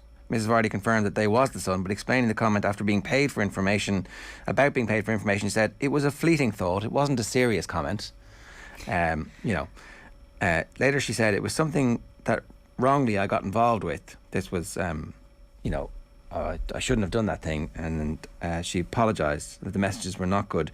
She didn't care if the information came out. I'm deeply affected by drink driving. My ex-husband killed 2 people during our marriage. So it was against drink driving as opposed to trying to get paid for the story. It's her story in court. And then the stuff about Riyad Mahrez is not turning up, right? When he wanted to get his transfer from Leicester to City, she had a story there that the lads are fuming. It was speculation of just bits of information that I'd heard and overheard and also read in the press before. But you happen to be married to his teammate. The lads are fuming. And this is how it gets into the papers. This is how the back pages of the tabloids, we read our tab in the morning. It's coming from people who are very well sourced, as in she has been told by somebody with direct knowledge. And that's how it gets there. So this is what the Rooney side are trying to do, is establish a pattern of her leaking stories so that it's believable that she would have leaked a story about Colleen Rooney to, in the end, the Sun. How did Jamie Vardy go out and score 2 goals? Watching this unfold, it's so embarrassing. It's awful. I mean, he definitely has nerves of steel. Yeah. Well, it's important to compartmentalise in life. Mrs. Vardy tried to gain publicity during the championships in France by deliberately taking someone else's seat behind Mrs. Rooney and writing about her for The Sun, the court heard. Bizarre. You wonder what people's motivations are. I mean, money and fame do a lot. They're powerful, intoxicating drugs, aren't they? We're all pretty calm about our money and fame here. I mean, I'd like to see what I'd be like. We're pretty calm about our fame. The reason that you decided to put into your diary piece that you were sitting behind Colleen Rooney is because that boosts your public profile. Mrs. Vardy replied, that's ridiculous. That's ridiculous. Got a very high public profile now after this. Like, it'll be interesting to see what the response of the public is. Is that what she wanted all along? I mean, she's going to be famous, right? Will she get her money back? Say she loses, or say she has to pay some money in costs, right? Which is possible. That's a range of outcome. Will there be massive influencer campaigns paying her money for her TikTok and her Instagram video? And will she just make the money back in a couple of weeks from like fashion brands and... Oh, why would you want her on the face of your brand if this is true? Because she's famous. But if this is all true, and would you want her the face of your brand? But what if there's like 20% of people who think, oh yeah, I'm on Team Vardy, and that 20% are important enough for marketeers to go, yeah, I mean, everybody will be following her. There's always going to be the rubberneckers. It's gonna reach big audiences. Like, is there a way that they all end up making money out of this thing, which is the judges? Oh, they always will. Yeah, they definitely will. But I do think she'll come out worse off. It's gonna be an absolute fortune for you. But that's not really how the world works anymore, is it? No, I think if this is true and it all comes out to be proven, well, then she will come out worse off. I don't think brands will be queuing up to want someone like that to be their face of their brand. They do rehabilitation in England as well as they do in the US, because in the US now it'd be a massive comeback story. Yeah, it wouldn't even be a comeback story. It'd just be like, oh, look at these two celebrities that we're going to buy their stuff. Does she have like a fake tan? I mean, maybe she does. That like turns her into a billionaire. Maybe we're the chumps in all this. We are the chumps. Yep, we are. The more you talk about it, we are the chumps here. Our Spurs going to be chumps tonight. 7:45 start against Arsenal. That's why they pay him the big bucks, and that's why he's famous. What a segue. Well, you know, Thomas Partey is not there, but will it be a Partey for Arsenal? If they win, they're into the Champions League. Spurs have won 4 of their last 5 games at home in the Premier League, and Arsenal just need that draw. Harry Kane, you know, can Spurs, who are counter-attacking team, take it on the front foot against Arsenal this evening? Absolutely fascinating. And obviously we'll see Owen's report then tomorrow morning on OTB AM from White Hart Lane, the new White Hart Lane. I wasn't really too happy to see this penalty shootout last night. Tipperary won 22, Clare 25 points, went to extra time and they couldn't separate them, and then they went to penalties, under 17s, 3-0 to Tipperary, won it. I just think, what is the rush? Well, they all have leaving certs and stuff coming up. I think that like having a match finish on the night, we're kind of used to it. It's knockout. It's not a league. Play to the end. And if everybody decides that they don't want penalties, have a golden point. Yeah, if they're aware at the start golden of the point's game. Good idea, yeah. That's a good idea. Yeah, there's probably other ways that we could look at it. There, like we were talking about the American football, the way they do it there. They do play to last score, isn't it? Last score wins, isn't that how they do it? Like there's probably other ways that we could look to, but I think if both teams are aware that it's going to go to penalties, well then that's part of sport. Yeah. I'm not going to get into the calendar rant because that'll take probably about half an hour, but I'm just... We had a bit of it from Tomás Ó Sé a little bit earlier on. It's just, like Darragh O'Shea wrote about it yesterday in the Irish Times. I just think this is just complete madness. Now maybe it's because the whole championship structure is completely wrong, as we know it is, especially in football, but like everything is about the Premier League now. Scotland Champions Cup semi-final on Saturday. By the time we wake up to the GA, it'll be nearly done. It's a big weekend of GA action as well. Not a peep about Dublin and Meath apart from us. OTB AM is brought to you live each morning by Gillette Labs for an effortless finish to your day. It is 8:52, time for Virtual Insanity.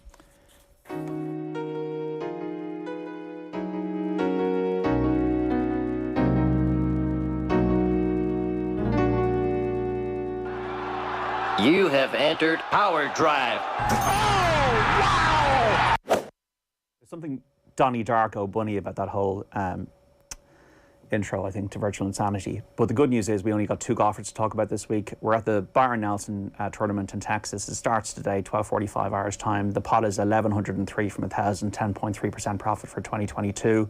Last week, Matthew Fitzpatrick was tied for second, our headline tip, which was frustrating at the Wells Fargo Championship. It means, though, what I'm going to do is going to reassess my tactics this week. Sometimes it's 5 or 6 golfers, only 2 this week. And I'm going to go for Will Zalatoris as the headliner. Will Zalatoris, 22-1 for 10 each way. 50 the odds the first 8 places with William Hill. And loads of other bookmakers have different odds, but all that kind of thing. He's never won on the tour. Could you believe Will Zalatoris has never won? Masters runner-up last year. 3 times in the top 10 the last 3 starts. is from the area, from Dallas, has played the course hundreds of times. The Craig Ranch course, was leader in approach at the course last year. Didn't put too well though, was in a tie for 17th, but I think he's putting better this year. Everybody's going to be tuning up for the PGA next week, but I think Will Zalatoris needs that monkey off the back. He needs to win a tournament.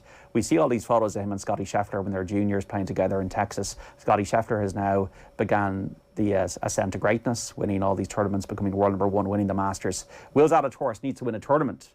So while Jordan Spieth and Dustin Johnson, all these players are tuning up for the PGA next week, I think Will Zalatoris wants to win this week, and I think he can win this week. I think he's a good each-way bet. Given the way he's hitting the ball at 22-1 for 10 each way. And then the saver is a 200-1 shot, €1.50 each way, on a former teammate of Zalatoris, the Walker Cup, is Doc Redman. So Doc Redman, 200-1 for €1.50 each way. Comes out of nowhere, was second, third, fourth on the tour last year, was third in New Orleans in the team event only a couple of weeks ago. Then he missed the cut last week, but last year he missed the cut, and then he turned up at this tournament and was tied for 9th at Craig Ranch. I think actually the wider fairways this week will suit him. He's good on his approach shots, and I think he's a talented guy, Doc Redman, a former US amateur champion. I'm taking a small flyer on him at 200-1 each way, but Will Zalatoris, Team Zalatoris for Virtual Insanity this week at 22s. All right, an interesting change of strategy mid-season. Let's hope it pays off. John, good stuff. Thanks very much for that. Cheers. More from John, of course, on Saturday afternoon on Off the Ball on News Talk and on OTBSports.com and on The Breakfast Show on News Talk too. It's 8:55 this morning here. If you want to get in touch, we'd love to hear from you. 0879 180 180 is the WhatsApp number, or you can leave a comment using the hashtag OTB AM, and we're brought to you live each morning by Gillette Labs for an effortless finish to your day. Right, Joseph, good morning to you. Joe Conroy's with us to talk to us about stuff we may have seen, we might not have seen. Definitely, this is one I have not seen. No, I have not seen. Morning, Darren Ashling. Yeah, it's one I hadn't seen either. So I was just thinking last week, so far in this new shiny new slot, we've gone through McCarty's Park, which was the 1999. Really interesting in retrospect, Flying the Wall, Mick McCarty, Ireland documentary. We've done Katie with Ross Whitaker, which is again another brilliant documentary. But then, what about all those other documentaries out there? What about the maybe not so brilliant, but possibly good or not good documentaries that we've just not seen? So in steps my new best friend, the legend of Sergio Ramos on Amazon Prime.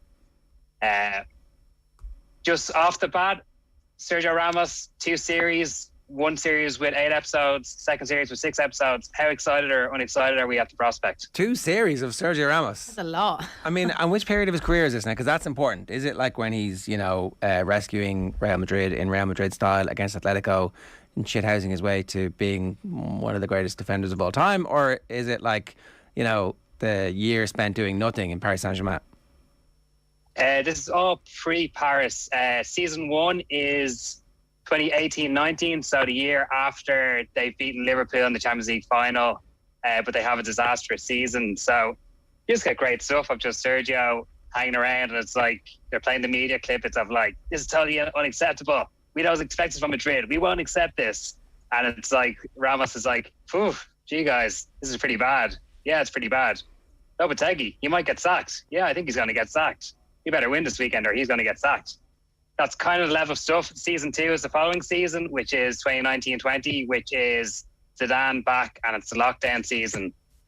But so if our kind of premise here is we're wondering about these big budget, big name documentaries out there in the streamosphere that we're wondering if they're worth our time, it actually proves out to be really interesting, because season 1 and season 2 are very different, where season 1 is like really questionable kind of reality TV sort of, this is a bit of a push, where it seems that after season 1 for season 2, they've kind of got their act together, or maybe it's kind of post Last Dance, post Drive to Survive.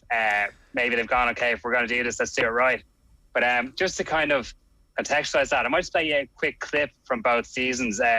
This is series 1. Just a warning going into this. When I first put this on, I was like, all right, this is going to be in Spanish. Going to kind of focus in here, going to be reading the subtitles, but it started automatically playing dubbed, kind of Squid Game style. So I decided to go along with that, which means we can bring you audio like this morning. This is a clip from series 1. This is an introduction to a key character in the life of Sergio Ramos, his brother Rene. I'm going to make a call and then I'll Understood. I'll let you know who it is right away. Great, very good. Me llamo René Ramos. My name is René Ramos. My relationship with Sergio, aside from being his older brother, I've been his manager for 14 years. Sergio will always be my little brother, but I'm not shy to reprimand him to keep him in line. René as an agent is very demanding and quite serious, but in the end we bring out the best in one another. Give me a minute. I'll call you when I'm ready. Okay. Hello? Brother, how are you? Good. And how are you? Well, after everything that's happened, given our poor performance and all, we have to try to win again and let things calm down a bit. You already know these are, when things are bad, you see things in a different light. So the key is to defeat your next opponent in the Champions League and then to surprise everyone in Barcelona. For now, just focus on your game. Yeah, okay, brother. Sounds good. Okay. We'll talk later. Bye. Love you, bye. Wow. Hello, older brother. How are you? Like, no. It's very hard to take anything seriously where the dubbing is so shit. It's like, okay, brother, sounds good. Yeah. Okay, brother, yes. I mean, it's like one of those robotized voices on TikTok. Similar in the Neymar documentary as well, with him and his dad. It's quite like this. And yeah, I don't think you get it. I don't know what it's like in this one now, Joe, but you didn't really get a good look into him as a person. I wanted to, to know a bit about more. Neymar. Yeah, just to know a bit more. Is there more to him than we see? The style he plays with, everything else that we know about him. Is he like that? Is there a more softer side to him? Is there more about him? But it's very much about his brand and how his dad has been pumping his brand since he has been. Isn't that the point of these documentaries? Yeah, that's what I was going to ask. Do you see more into his life about him, or is there a purpose behind this whole documentary? There's definitely a line in the sand between series 1 and 2. Like I was saying, it's kind of. Last week we played a clip of Ross Whittaker talking about when he first sat down with Katie Taylor, and he was almost taken aback by the fact she was like, look, if we're doing this, it has to be raw, it has to be unfiltered. It's almost like if I'm going into content, I'm going to win the content war. Series 2 definitely is a lot better. Just the clip you played there is pretty typical of what you're getting in Series 1. Series 2, though, definitely the production is up. The format's changed from 25-minute episodes to 47-minute episodes, so a bit more Ramos content, fewer episodes, but better episodes. But it's actually amazing because they retell full stories and full arcs that were done in Season 1, just completely ignoring the fact they've already told the story, and they're like, oh, we're going to actually tell the story properly this time. So in Series 1, he talks about he's from Seville, and he's like, yes, going back to Seville is always great. It was great to catch up with my friends in Seville. Where in Season 2, they start talking about Seville, and they actually get into his controversial exit. His transfer from Seville to Real Madrid was kind of problematic on both ends, and meant that kind of as the season restarted, both the Madrid, he was kind of falling out with the Madrid fans and the Seville fans. So I have a clip here from Season 2, which sort of, you'll probably notice the tone shift. And in fairness, if you are interested in Sergio Ramos or interested in Real Madrid, Series 2 is actually worth digging out. But here's a taste. He's talking about his Seville exit. In the end, all of the information was manipulated. The Sevilla supporters were lied to, and that led to them treating me and thinking of me in a very hurtful way. It was not only painful for me, but mainly for my family. I will never forgive them for the pain that my grandparents and my parents felt. To this day, they still can't set foot in the Sevilla stadium. And I get emotional because, after all, I've enjoyed that stadium since I was a kid. And, well, people might have a different opinion, but my grandparents aren't alive anymore. They can't go back in time. And those are things you can't change. You can't rewind, you can't hit pause. That is the biggest pain I feel inside of me. And maybe that's why I behave the way I do whenever I score a goal in the Sevilla stadium. With anger and with rage because of everything my family had to suffer through. But at least it's more real. Cher, are you in or are you out? Come on. I think at least that's more real. Season 2, you hear maybe what you want to hear. I would have liked to have heard what happened there. But you can't fake the fake American pretending that he's Sergio Ramos. Like, I can't get over that. Well, that's tough. I feel this real pain. My grandparents died not knowing that the people of Seville really love me. They should have rethought that. Like, your man's fake crying. Well, first off, there's a significant improvement in the voice acting in Series 2 along with everything else. Well, come on, how can you not enjoy this? I did. Sorry, but it's clearly like all those bad people over there made me look bad for wanting to take all the money and turn my back on my hometown club, who I could have brought to greatness. I could have, been the one that helped them get over. Instead, I was like, I'm going to go win loads of Champions League and get loads of money. Come on, Sergio Ramos, have a little bit of self-awareness. No?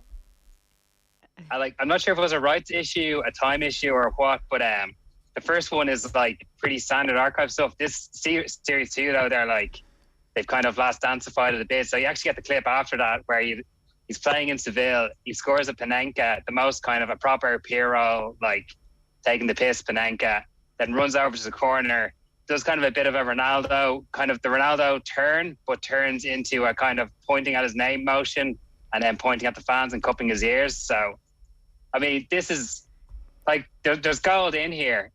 Just on kind of the whole manipulation of events, like Series 1 is like, it's like kind of history students study propaganda because it's interesting to see kind of what regimes wanted to, how they wanted to frame themselves or how they wanted to tell their story. You've got this bit where they're playing Ajax and he's on the yellow in Champions League and he picks up a second yellow in the last few minutes of the game. And there's this controversy afterwards because someone's like, hey, Ramos, you're on a yellow card. Now you have a clean slate for the rest of the tournament if you progress. He's like, well, maybe that yellow card was not so accidental. That kind of resulted in this UEFA investigation into him, and he ends up with a 2-match ban. And then we get to watch him a few weeks later, Gogglebox style, in the Bernabeu, watching Donny van der Beek inspired Ajax destroy Real Madrid and knock them out of Champions League. So that's kind of your payoff for Season 1. But Series 2 is actually decent if you can embrace and enjoy the voice acting and everything else going on. Okay, so it's actually skip Season 1, go straight to Season 2. Yeah, and I'd say if you're predisposed, if you feel like you've got a gap in your life for 6 odd hours of Sergio Ramos content, then you won't be disappointed. If you're on the fence, maybe give it a skip. He is genuinely one of the most interesting characters in world sport over the last 15 years. Unbelievably successful, who managed to add something to that Barcelona team that became the Spain team that won the World Cup. So I can see why people would watch it. You've been watching Cheer?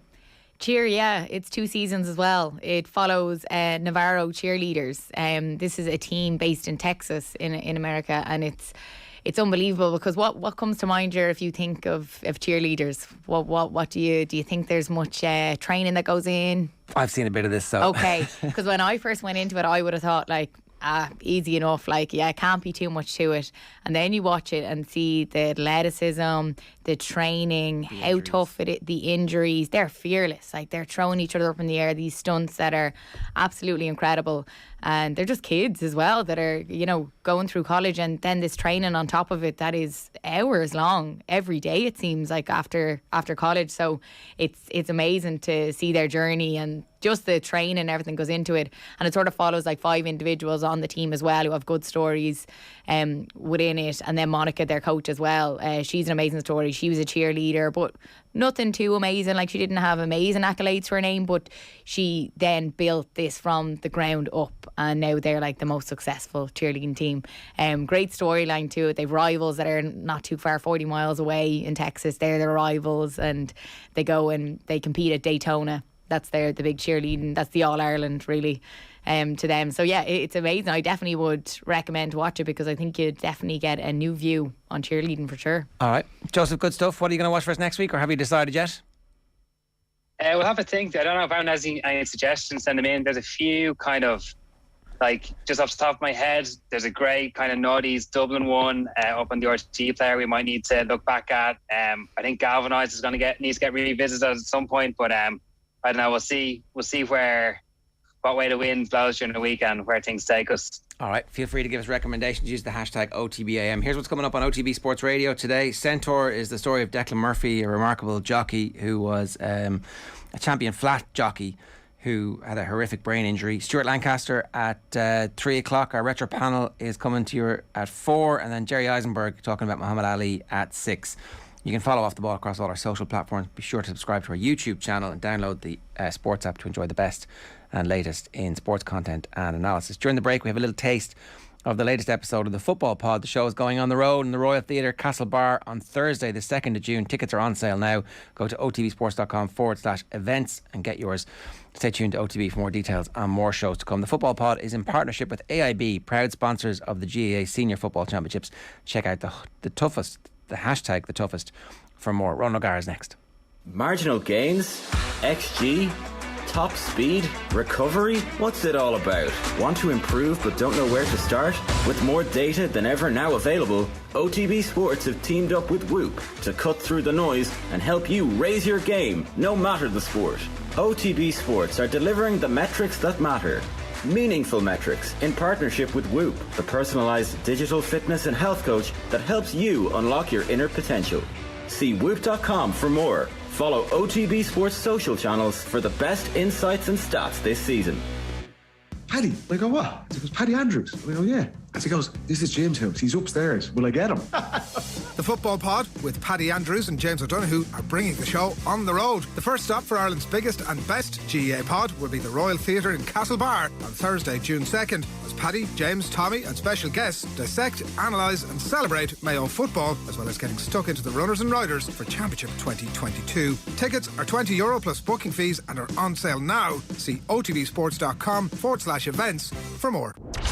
OTB AM with Gillette.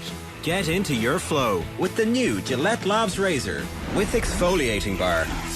Cork finishing that game with 10 fellas wearing gloves on the nicest day. Does that really analyse the whole game? It wasn't analysis, it was just an observation. But no, in fairness, like down here, wearing gloves on a sunny day would be unacceptable behaviour. Okay, go on. Is this legit now, or are you just carrying on the troll from the weekend? No, this is legit. Like, if it's a sunny day, the only grip you need of the ball would be built up of a bit of sweat, the stick of the grass, and an old Joycey spit in the hands. Like, next to top of fingers, like. As much grip as you need. You have the odd outlier in terms of wearing gloves. Like, you have your Canties, you have your Kieran Whelans. Those horrendous gloves, the big giant ones. Yeah, like they were diabolical. They were fashionable as well. But when it comes down to it, you want your ball players to be comfortable enough on the ball to not have to wear gloves on a sunny day. You want them to have that feeling of the ball. It reminds me of being in the right Keane, genuinely. There was a Keno inspired tweet, like. I know he was definitely thinking it as well. Oh, he was. You could James, see it. I think you may have or underestimated the power of the internet, because immediately Sean Ryan, who I feel is from Cork, got back with a photo of James O'Donoghue up against Kieran Thompson and Eamon Doherty of Donegal in what is definitely a sunny day, and they're all wearing gloves. Well, they can't be sunny day then. He's caught you out there, Reiner. To be fair, it does look like a mucky day, so maybe it's the middle of February, so we'll give you that one. But yeah, he got back saying this you, so we kind of got you there. It has to be early in the morning to catch out Reiner. Because it would have to be lashing rain. In fact, what you do is you'd actually almost be resigned to wearing gloves. You check, do we definitely have to wear them? Is it definitely slippy enough for gloves? Try and get away with them as much as try and get away without them as much as you could. Yeah, we were so good. Remember that 15 final in the Monsoon? None of us wore gloves. That's how much feel we had for the ball. Like, so I agree with you. I thought the Cork lads were all over the shop. If I was playing on a sunny day, and I saw a fella run into me wearing gloves, and the sun was splitting the stones like it was, I'd say this fella's a mulliker. That's exactly the word that go through my head. Jimmy's got to get this pod cancelled here, like. A mulliker. It's the first time the word's been used properly on this show before. 13 minutes past 9 this morning. Ronan O'Gara, good morning to you. Hiya, Jar. How's it going? Very well. What part of the world are you in at the moment? I'm at home.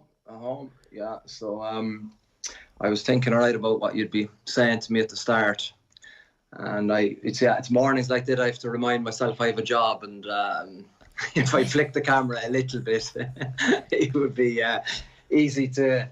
Sometimes I forget I'm coaching La Rochelle, so this is most definitely a morning of it. We play Sunday, so Thursday morning is kind of the morning you can breathe for a little bit before the CEO or president or whoever gets their hands on you for urgent issues or non-urgent issues. But I was laughing to myself going, this is why I'm here, 25 degrees, beautiful weather, playing a semi-final of European Cup, exciting times. Do you have to consider what the lifestyle is going to be like when you're signing players? I know for teams who are in Vegas, for example, they need to do a lot of due diligence on the players to see if they're a bit too into nightlife. If somebody's you're jumping a little bit there now, Joe. If somebody's a bit too into surfing or lying on the beach, are you like, the way to Vegas is poles apart, most definitely. But one of the interesting, I suppose, constraints, opportunities, reasons to think deeply on contract renewal is obviously where the players live, lifestyle, opportunity, but also not getting into that comfort zone. So I suppose a good example of that would be, Tuira Carvalho, Victor Vito, guys from All Black winning World Cup teams that have come, but have left, I suppose, as they say in France, left their traces, they've left their print on the club and continue to do so, because I suppose their habits are really good and they're really good professionals, and they're an example to the the academy players of La Rochelle, which is essentially, we need them performing on the pitch for the professional team, the first team, but also you have to kind of, I suppose, educate the younger players that this is what professional looks like. This is what, shall we say, in our early days at Munster, day off was kind of the Wednesday, so we literally took it as a day off. So popcorn, cinema, feed up, but now day off for the modern player is very, very different in terms of it probably starts with potentially yoga to massage to stretching to maybe a little bit of mindfulness or relaxation. I suppose, as you know, the data is getting better all the time, but so is also probably the openness of players' minds. That's kind of the key thing that's changed in the 2 decades, is that there was an old school amateur mentality, and now people are actually legitimately seeing this as every extra season is another season spent playing, earning money, learning, furthering your career. And the kids, if they're coming in with that right attitude, they can have 20-year careers as professional rugby players now.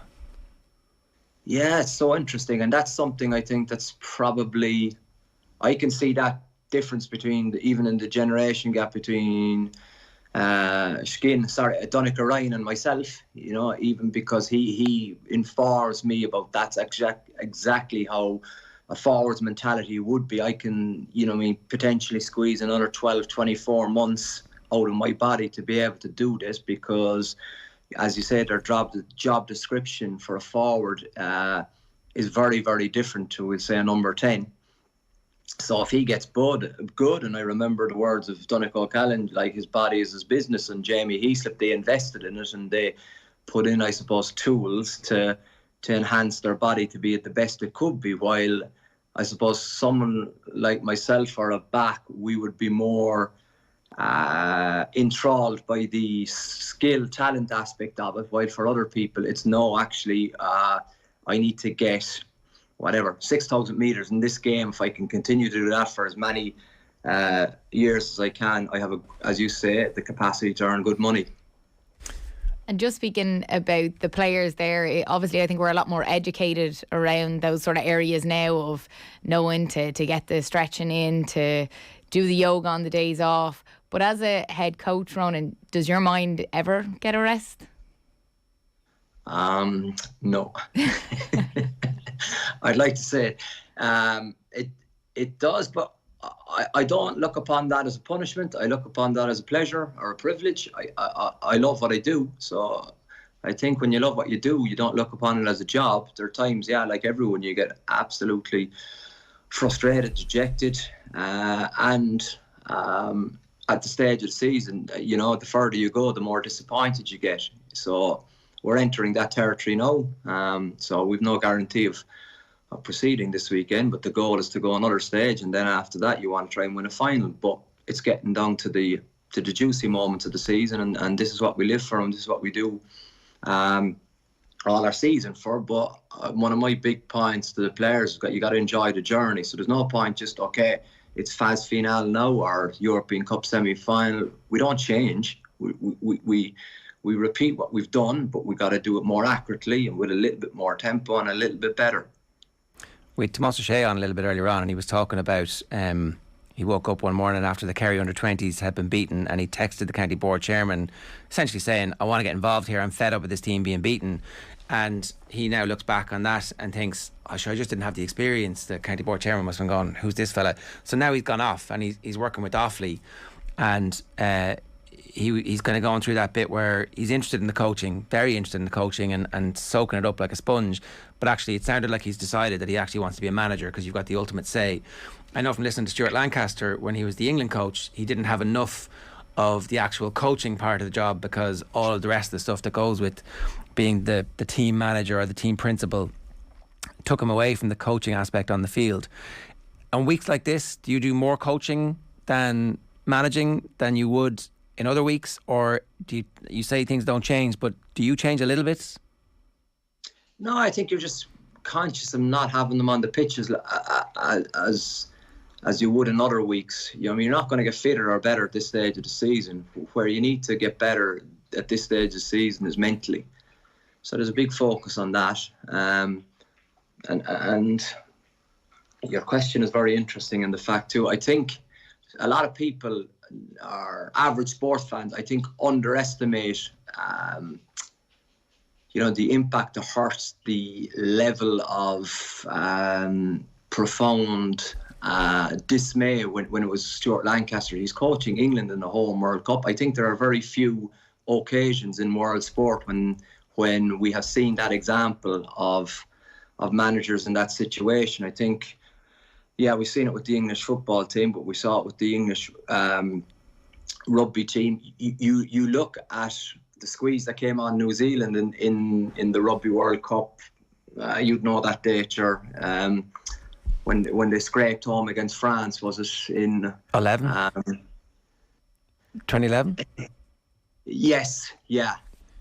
And you look there at what I suppose the pressure that was on that management team when there was a nation essentially, holding its breath in terms of that outcome. So that's, I suppose, for anyone else bar the person, you're able to move on. But when it's Stuart Lancaster, when it's me after losing the final, it hurts. It really, really does get to you, and it eats at you, and you need a few days to even kind of resurface and have a plan to come back. But then, I suppose, to tie in what Tomás is talking about too, there's something fascinating about the emotions of sport and the emotions of people, and trying to unite a group of 40 odd players, of which 12 of them really don't like you because you're not picking them. And then you've got a lot of guys who really like you and really believe in what you're doing. And then you're going into a dressing room after a game and you're high-fiving the guys who are playing, and then the kind of guys that aren't involved that weekend are like, get away from me. That's the hard side of it all. Is it even tougher as a manager to have... way tougher, because there's kind of one boss, so they know you make the call, you pick the team, and you want that. But I think you try to tell them, that I don't really want you to like me, but I just want you to respect me, and then let's get over what we both want, and then hopefully there's a happy ending for both parties. At the start of this conversation, you talked about the administrative side of this, like the CEO and the president. How much of your job is coaching? So much of it is. I really, really am into coaching. I will not be distracted by the other elements. Is that a weakness of mine? Probably is. in terms of getting other stuff organised. My memory and my capacity to see beyond the medium term is very, very poor, and that's an area that I need help with, but I have good people around me to do that. But in terms of my focus, George, it's very, very short term. Yes, the recruitment is hugely important, but there's a team in place for that. But I think what I appreciate as I get a little bit older, more experienced, is that there can't be 10 important things. You know what I mean? There just isn't 10 important things, otherwise it becomes average. So you can put a big focus on being really good at 2 or 3 things and trying to excel in that, and then make improvements in the other areas. I had to look up. I think you're playing the game in Lawns this weekend, is that right? Yes, yeah, there's huge disappointment, frustration, I think, in the fact that there's a concert booked for the U Arena, so obviously that's a big business. So there was no guarantee Racing would have a home, I suppose, semi-final. It seems to be the year of concerts, disturbing rugby games. So yeah, we're going to Lawns, which is 7 hours by road from La Rochelle. No flights really, so a lot of frustration among supporters here, most definitely, because it's hard to get to. It's a Sunday at 4 o'clock. There's school the next day, work the next day, but it's still a European Cup semi-final, But if it was a Bouclier semi-final, I think the place would be full. We probably won't have many fans there this week, however. 6 hours, 56 minutes. I'm just looking at is the map. So, like, are you involved in all of that crap where it's like, okay, we need to talk about how the team is going to get there, or do you just go get us there the fastest way possible? Tell us where we all need to be. No, you are involved there because it's semi-final and it's a big game, and you're looking at putting on other flights and what was, I suppose, it's a European Cup semi-final, but some people don't get that, and I suppose for a lot of, I suppose, the foreigners, you want your families there, and with that, it's you need to organise flights. Is it a realistic option of getting them there? So there was a lot of that, and you've kind of, you want the players not in the I suppose the togging out group at the game as well, because they have given as much as the 28 people who will tog off. So there are little tricky bits like that, Jar, that are that's the frustrating side of the job, most definitely. Presumably the best part is trying to work out how to stop this Racing team and Mike Prendergast. No, I wouldn't even use that language. It was more no, I would flip it on its head and go, how we are going to rip them apart. That's my plan. So, Sure, tell us. Do that? He's definitely not listening. Tell us how you're going to do it. Yeah. Yeah, exactly. So, but that's it. I think the fascinating part of it is that it's, they've seen all our games, we've seen their game, but we have a plan to stop them, they have a plan to stop us. So, like, there's a capacity for maybe 1 or 2. Joe Schmidt plays incredible analysis to come out on either team, but other than that, it'll take a life of its own from a decision, potentially a poor decision from one player on either team, and then the energy of the game will flow in a different way, and it's up to the players, the leaders on your team to kind of reconstruct your performance from that point, if you understand. We've got to basically get back on task and stay in the moment, and then refocus and continue to, I suppose, implement what we want to do on Sunday. There's a view that Manchester City have not produced leaders on the field when things are going against them, that Guardiola's style is to impose his style and his thinking and get everybody to play in a way that has been unbelievably successful. It has hoovered up domestic titles everywhere he's gone. Do you want your players to play in a specific style, or do you need them to actually be able to respond when somebody makes a bad decision on their team, that instead of going, all right, well, that's it, game's over now, somebody's screwed up, that they're able to think their way out of it? And if that's the case, how do you actually coach that? Yeah, well, exactly, and it's something that I have put a lot of thought into. I think what you're trying to do, Jared, is give them a framework with 3 or 4 options within the one module. So if this picture is presented to you, you can pick this option, but that's off kind of medium speed ball. I think, as you know, we've had good people on this show in the past talking about this ruck speed. Once your ruck is fast, there shouldn't really be a plan. Go play, flow. Play on instinct. Play at speed. If speed kills, it's the one thing that kills in the game is speed, and that's the one thing you're trying to install in your players, the guys who have, and it's forwards as well, who have capacity to shift at high speed. Once the ball is quick, there shouldn't really be a game plan. And just speaking about Munster and Toulouse, the shootout, what did you think of that, Ronan? Was it fair? Of course it was fair. I think the rules are there and we understand how it's going to finish. So for me, I find it absolutely fascinating, these people who speak about the penalties being a lottery. It's such a great mental test under fatigue. I will debate this and contest it all day long, and the fact that it will be it rugby or soccer. It's harder in soccer because you actually have a goalkeeper. In rugby, it's a fixed skill. So you trust your process. It either stands up under pressure or it doesn't. And if you're a killer, which I wasn't in Northampton, you're able to produce. But what an opportunity for place kickers to show their skills. You know, you look at someone who wasn't spoken about, I'd say, much in the Irish media is the difference between the teams was Ramos.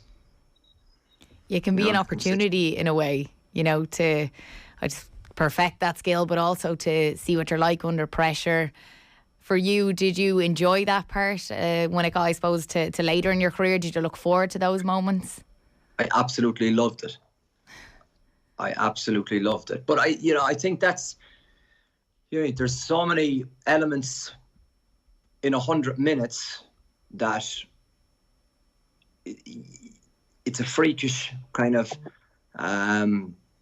set of circumstances that after 100 minutes, it's still nothing separates the team. So, okay, we'll go to penalty kicks, but then all of a sudden you start completely from zero and you're into kind of a new exam, and you just got to completely refocus, resettle. And, I think Toulouse were extraordinarily better than Munster in the situation. Munster missed 3 kicks, Toulouse didn't miss. And outside of the middle then, what would you have preferred, a right or a left kick? I don't get that either. Every kick is the same, from the touchline, from in front of the post, whatever. The only thing that changes, the game's going on in your head. So every strike is the same. So, once you understand the angle and you concentrate on strike, every kick, so kick from the touchline, a kick from the middle of the post, it's exactly the same. The only thing that changes is your angle. So have you got, I suppose, complete trust in your process and your angle and your setup and your routine? Can it work under pressure? Where you are, pull the trigger, enjoy. Yeah, so your setup will always stay the same. It's only probably the angle of your body that you shift, but you'll always do the exact same thing for each kick. 100%. In a nutshell, that's exactly it. The only thing that changes is your angle, but this is what your 200 kicks in the week as a young player, or your 50 to 60 as an old man when you're getting to the latter stages of your career. That's the only thing that changed. And when you know it works and you have that credit in the bank, you're just trusting your timing. Imagine the adrenaline too at that stage, no matter how tired you are. No one missed because of a short kick. People mixed because their technique buckled. And why was there such a difference between Toulouse and Munster then? Because Toulouse are animals for the big time. They are, which I don't know how much you talk about, but to win the top 14 in the European Cup in the same season as Big Jar, it's very big. It's a big achievement. And they've beaten Ulster away, they've beaten Munster away.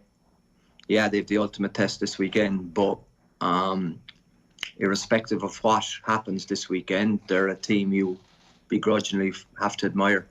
Do you make them slight favourites then against Leinster? No, you don't. No.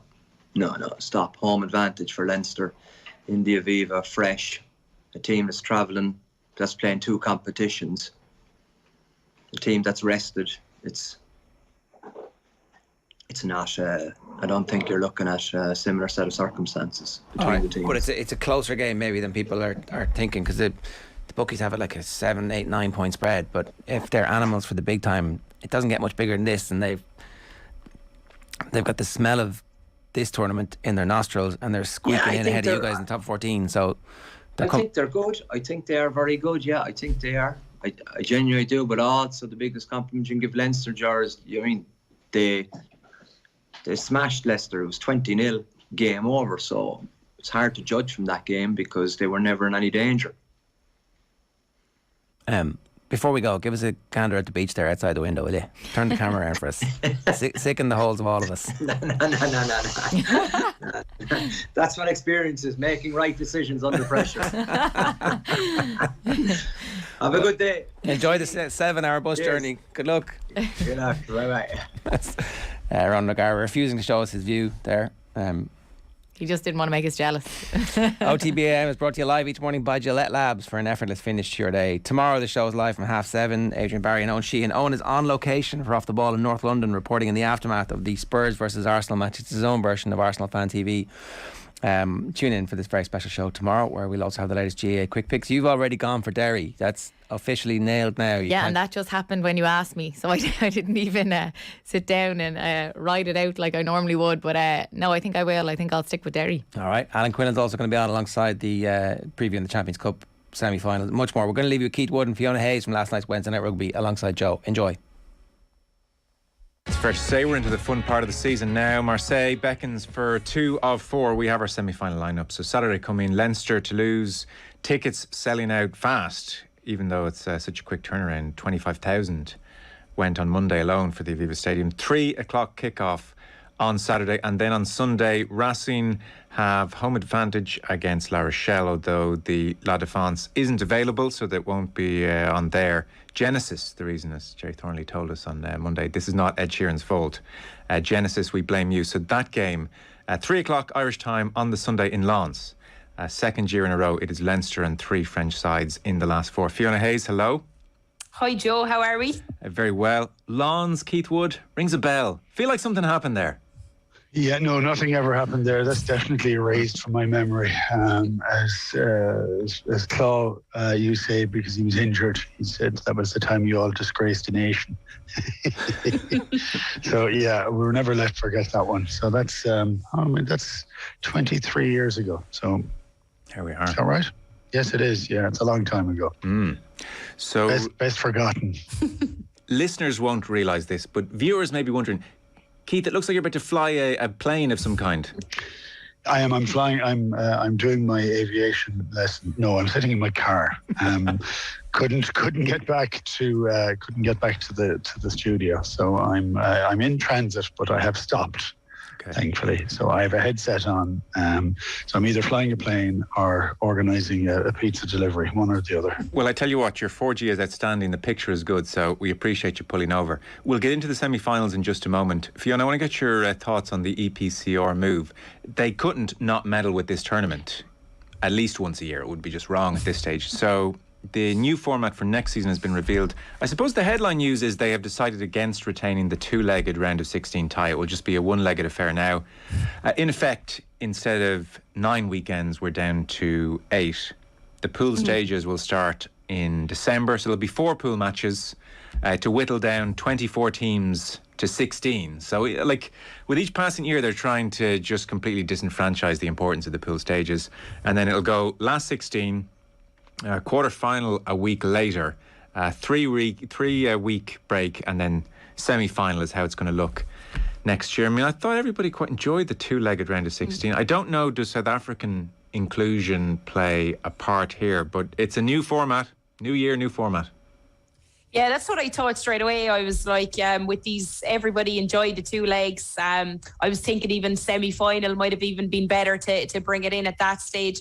But with the South African teams coming on board now, it would be a very daunting prospect if you had a 5-day turnaround to try and go over and play a second leg in altitude and vice versa. So I think that might have had something got to do with, maybe not, you wouldn't know with the way they work, but it would have been quite hard for teams to do that. I like you know that it's quarterfinals. The big thing that I would have liked to change, and I know the South African teams coming in, but I would have liked to see it condensed to maybe 20 teams. I thought some games at the start of this year's tournament, you know, you could probably lose a couple of games and still qualify and get through, whereas I'd like to see every game that's played almost be played like a final. Keith, where are you on it? Yeah, I really enjoyed the home and away. I think there's enough logistics issues without having to do it. And I think the example of South Africa is probably the main reason, that the idea that you'd have people flying up and back to South Africa would be, that's fairly ludicrous, really. And I do think, I'm still not a huge fan of the South African teams being in there, because I think that these players are already under huge pressure and huge stresses, and having to fly there, you know, a few times a year extra, I think makes life an awful lot more difficult. So the season's very long, very complicated. At some stage, I think over the next 3 or 4 years, they might actually, you know, come together and tidy it up. But we've been saying that for 25 years. So I don't know. Look, I really enjoyed it for what it was, because I thought we ended up seeing, you know, people losing and then knowing that actually they can still go and get out, you know, get their result and you know, take the advantage of being at home. I just thought it was incredibly exciting. But one thing I am happy with is that the games have all become exciting over the last couple of months. So that's, you know, they're getting some parts of it right, but definitely the pool stages are not. They just don't seem to be firing on all cylinders in that yet. No. Well, to matters at hand then, Fiona, Leinster against Toulouse in Dublin. This can't but be a great game. Yeah, I think it's going to be an absolute cracking game.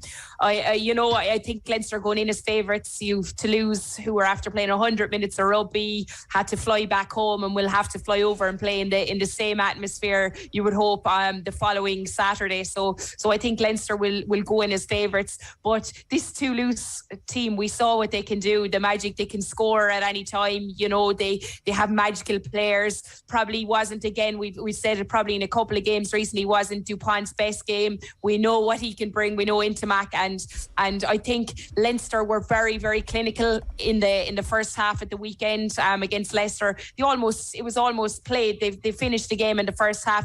Maybe people said Leicester came out a different team in the second half. I thought Leinster actually relaxed a little bit. I know they made a few changes. We saw Johnny went off, I think, around the 65 or 65th minute. But I think it's a real battle that we're going to see on our hands, and that power game is going to be immense. Especially we saw Toulouse onto that Munster scrum, and I think they will be trying to have a crack at Leinster scrum as well. You might expand on that for us, actually. I'll get both your thoughts in a moment, but seeing Fiona, as you raised it first, this fight up front all season, like, I'm bored of myself saying it actually for 6 months of the year. Well, we'll see how Leinster go against a big pack. Okay, here is the big pack, and we saw what they did to the Munster scrum, for instance. So, Fiona, give us your technical sense of how this Toulouse pack, and they'll probably go for a 6-2 split again, matches up against what Leinster have to offer. Yeah, I think Leinster have really developed. We see a bench. The only thing, Joe, that I would be a bit worried about is the second row. I heard murmurs of maybe James Ryan being injured. Baird hasn't played a lot of minutes if he's coming in there. We saw Ross Maloney obviously start. So that's an area that can actually, people don't understand the deep meaning of the game, but the second rows can have a massive impact on your scrum, especially on your tight head side and where it's going. So look, Leinster front row, we know what they can do. It's the bench to lose I have that comes on that's very worrying.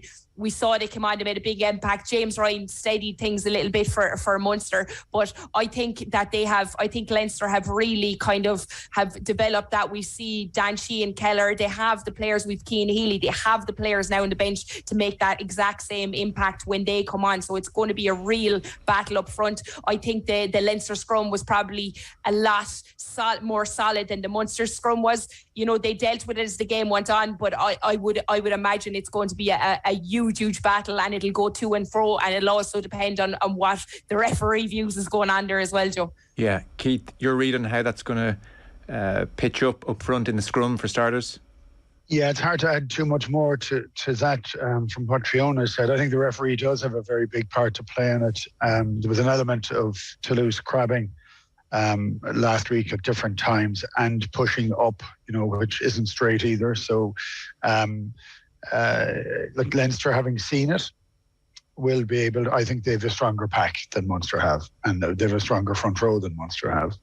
And I would look at that sort of situation and say, these guys are going to be pretty tired. They've put in a very hefty shift last week. Will they be? I'd keep going after them. I actually think Leinster will go after them. They'll try and tire them out as much as they possibly can. So the more the ball's in play, the more it's moved around. I mean, it was very interesting watching the game, the Munster game, that after 20 minutes, there was a lot of walking from the front row from Toulouse, and they were tired. It was like some of the sections of play were a couple of minutes long, which is an eternity for a front row forward, I have to tell you. And when that happens, it's they were losing their concentration a little. I thought they were taken off a little bit early as well, because they looked so tired.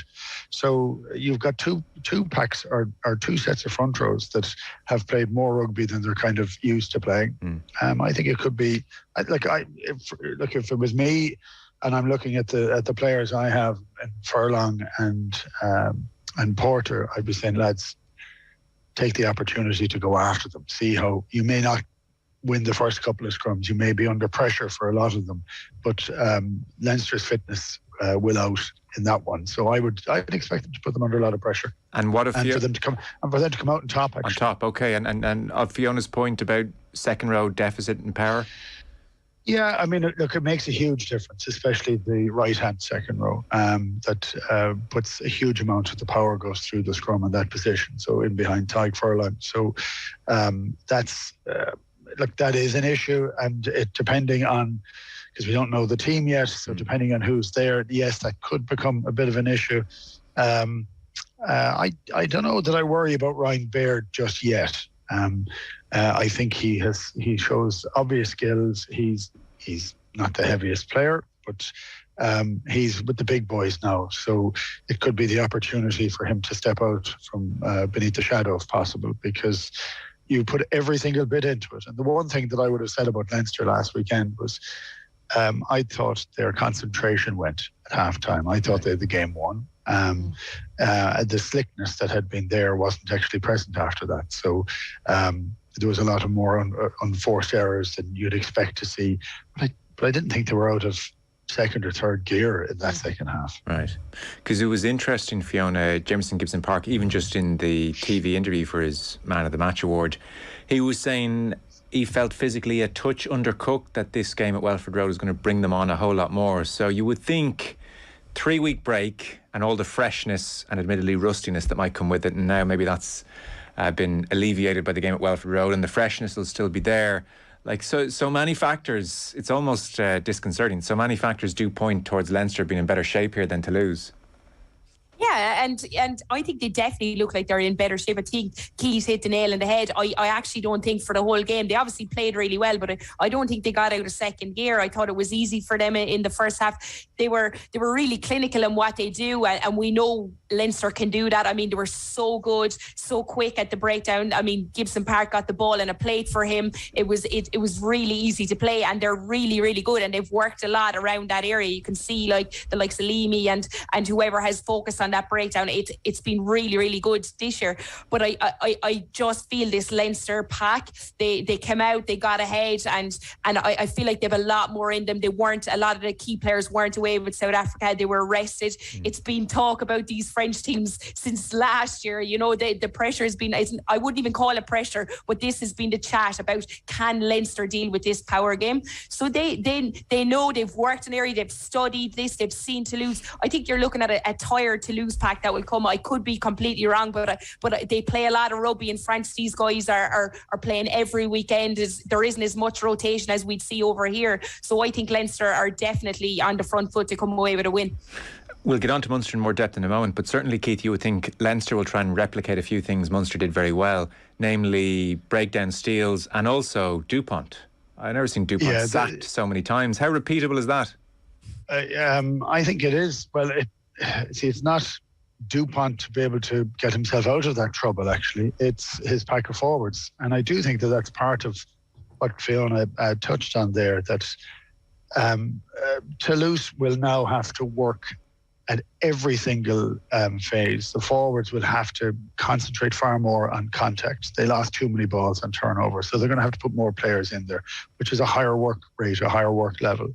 They're going to have to try and protect their 9. I mean, I couldn't understand how he didn't, give his team a bollocking, because he was having to fight as many kind of octopus-like arms and legs that were catching onto him from the Munster guys. They just went after him and frustrated him. No, he still came good, I think, after 60 minutes, and he then also slotted in to play 10 with incredible comfort and poise. So I mean, he's not at his best. I'd say he's a bit jaded from the year or a couple of years he's had, but he was targeted by Munster. I thought they did a fantastic job on it. So Leinster are going to have to copy that. Of course they are.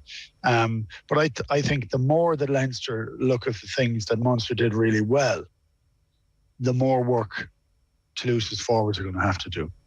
I think that's a lot of the game. I think they'll be moved around quite a lot. They'll have to be work for every single thing. And on the back of what they did last week, I think that's where a lot of the game will be. No, I actually think if they hadn't been there, I'd still put Leinster as favourites for the game anyway. Yeah. You mentioned initially, Fiona, before we got talking about the forwards, which was inevitable, I think, with you two, the Toulouse magic out the back. It's very hard to know. I mean, like Leicester looked bereft of any kind of innovation in their game plan, so it's not like Welford Road would be a great road testing of Leinster's defensive system in that respect. Like, to your eye, it's really hard to pick faults with Leinster through much of the season. Is there anything they're doing defensively which would give you any kind of cause for concern against what Toulouse will offer? It's very hard, Joe, because they haven't really been tested. Yeah. Well, the big guns haven't been tested anyway. We've obviously seen they have systems in place. I'm sure they all play the same system. It might change slightly game on, week in, depending on personnel there. But like from what I've seen, I think they offer a good line speed. I think they've been really good at the breakdown. I think the back row in general have been immense. James Lowe out wide, I think sometimes there is a slight gap left between maybe James Lowe covering out wide and between these two centres. So maybe that Toulouse might look to exploit that, but we also see someone comes in, they're very good at that scramble defence and getting someone in there. So defensively, they haven't been tested enough. I think it's again line Toulouse will probably try and attack. We know what their backs can offer out wide in space, but we also know how good a defender Ringrose and how good our Leinster are coming up and low, especially at making those defensive reads. So it just depends on how Toulouse want to attack the game and where they're going to target. But Leinster defensive system has been really, really good for me all year round. Yeah, there are just no obvious weaknesses. I've heard in the main, generally listening to various predictions across the week, Keith, people are saying Leinster by somewhere between 7 and 10. Alan Quinlan thinks it could be as much as 15-20. You both sound pretty confident of a Leinster win here as well. Yeah, I'd be confident that Leinster would win. I would never go for 15-20 against Toulouse. Of course, all those things can happen. But look, I'm going to be interested to see how Toulouse are able to rock up. extra time is so rare in rugby. It just takes a huge amount out of it. 2 travel days in the midst of it makes it a bit hard and awkward for them. But they've managed to pull out victories all year. They've done incredibly well when they were written off. And they're too good a team to be written off. I will say the one other element that sticks for me that Toulouse have struggled a bit, but they've struggled away from home. So they've won a couple of matches and they've both been on Irish soil. So that's been quite interesting. But they've really struggled in the Pro 14 in their league. They've really struggled with actually playing away from home. Yeah.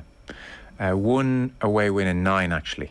That's if we're calling what happened on Saturday a draw, which I presume you would be, but we won't quibble over that. Yeah. I was calling it a win for them since they won the game at the end of it. So we can kind of get over that semantics maybe. But look, I played 1 extra time in my whole career. It was a challenge final, European challenge final against Narbonne. And it was 30 minutes extra time then, 15 minutes each half. I'd been out injured for 6 weeks. I played the 80 minutes, which doesn't happen anymore. And then in the first minute of extra time, I went to open side flanker for the half an hour. I didn't recognise anybody at the end of the game. And I'd say it took me about 4 weeks to get over it. I couldn't get over how much that is. And you're looking at players operating in slow motion last week. And it's funny. I read some of the stuff, not a huge amount, but some of the people that kind of criticising some of the decisions or some of the things. The level of fatigue that sets in and stress that sets in at that stage is unbelievable. Sure. And it did go almost slow-mo for a while. And I'm not so certain that I agree with extra time in rugby, and it needs a result. But I just think the level of risk for injury becomes very, very high. Would you go straight to penalties?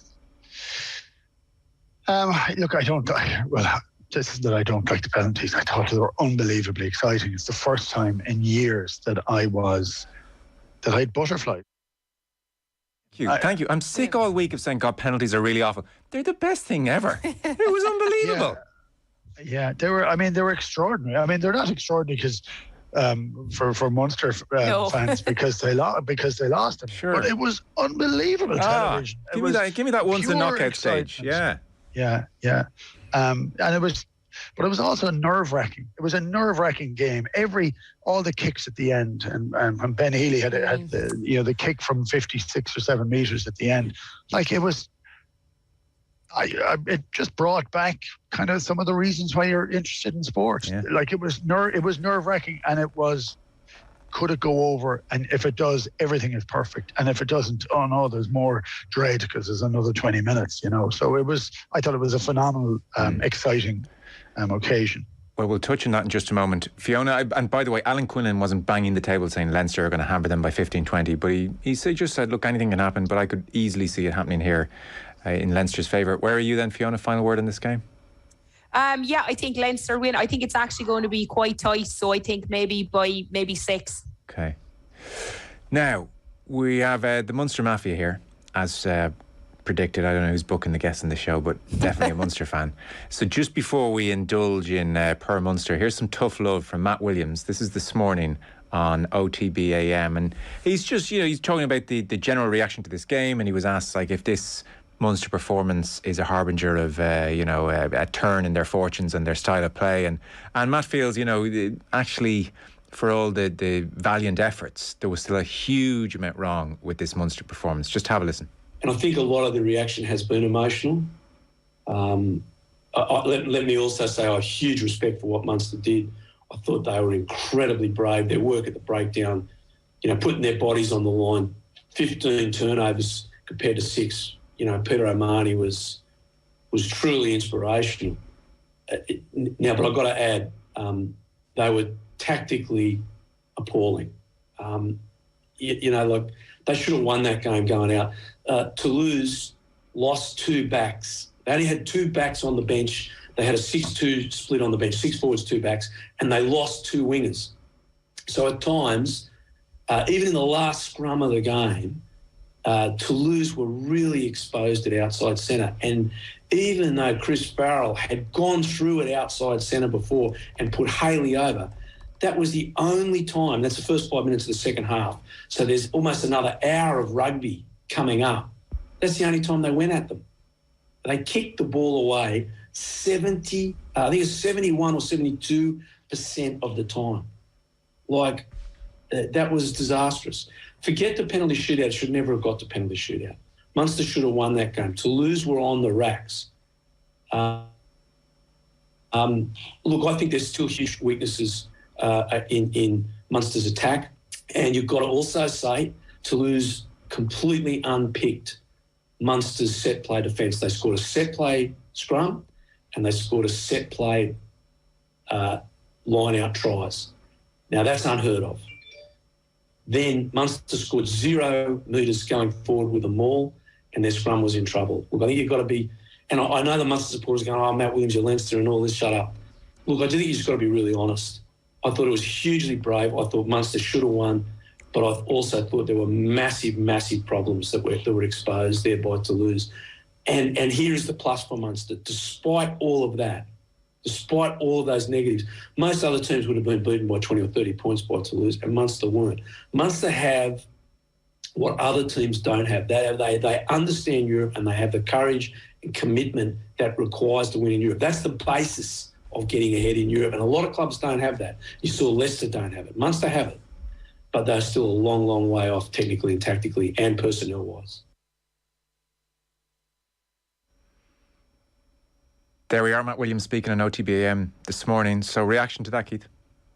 Yeah, it's funny because he often likes to stir it up. I don't know that he's stirring it up in this occasion. I think he's highlighting some of the deficiencies and problems in the team and maybe in the manner that they've been playing for a while. So I think that in the last 2 or 3 months, they've been playing wider, using the ball a little bit more. I think they did that in the game. I think it's really early in that. I'm not going to say transition, but my overriding feeling watching the game was and you have to say it's a loss. So you have to take that, and none of the players played to lose, and none of the coaches do either. So they did what they thought they could do. I got a huge feeling that it reminded me of that journey in 2000, and I don't want to go back to the past on it too much, but that idea that this was the start of something, not the end of something, not halfway through the middle of it. And so when Matt says, I think there's an awful lot more that needs to be done, I would agree with that entirely. It is about understanding different elements. So, when we were being very critical earlier on in the season, it's because and actually in the last couple of years, especially in those big matches against big teams, it was the fact that Munster played a hyper-conservative style of play, and that just let them get bullied over by bigger, stronger teams. So, and often went without firing a shot. In this occasion, Munster took the game.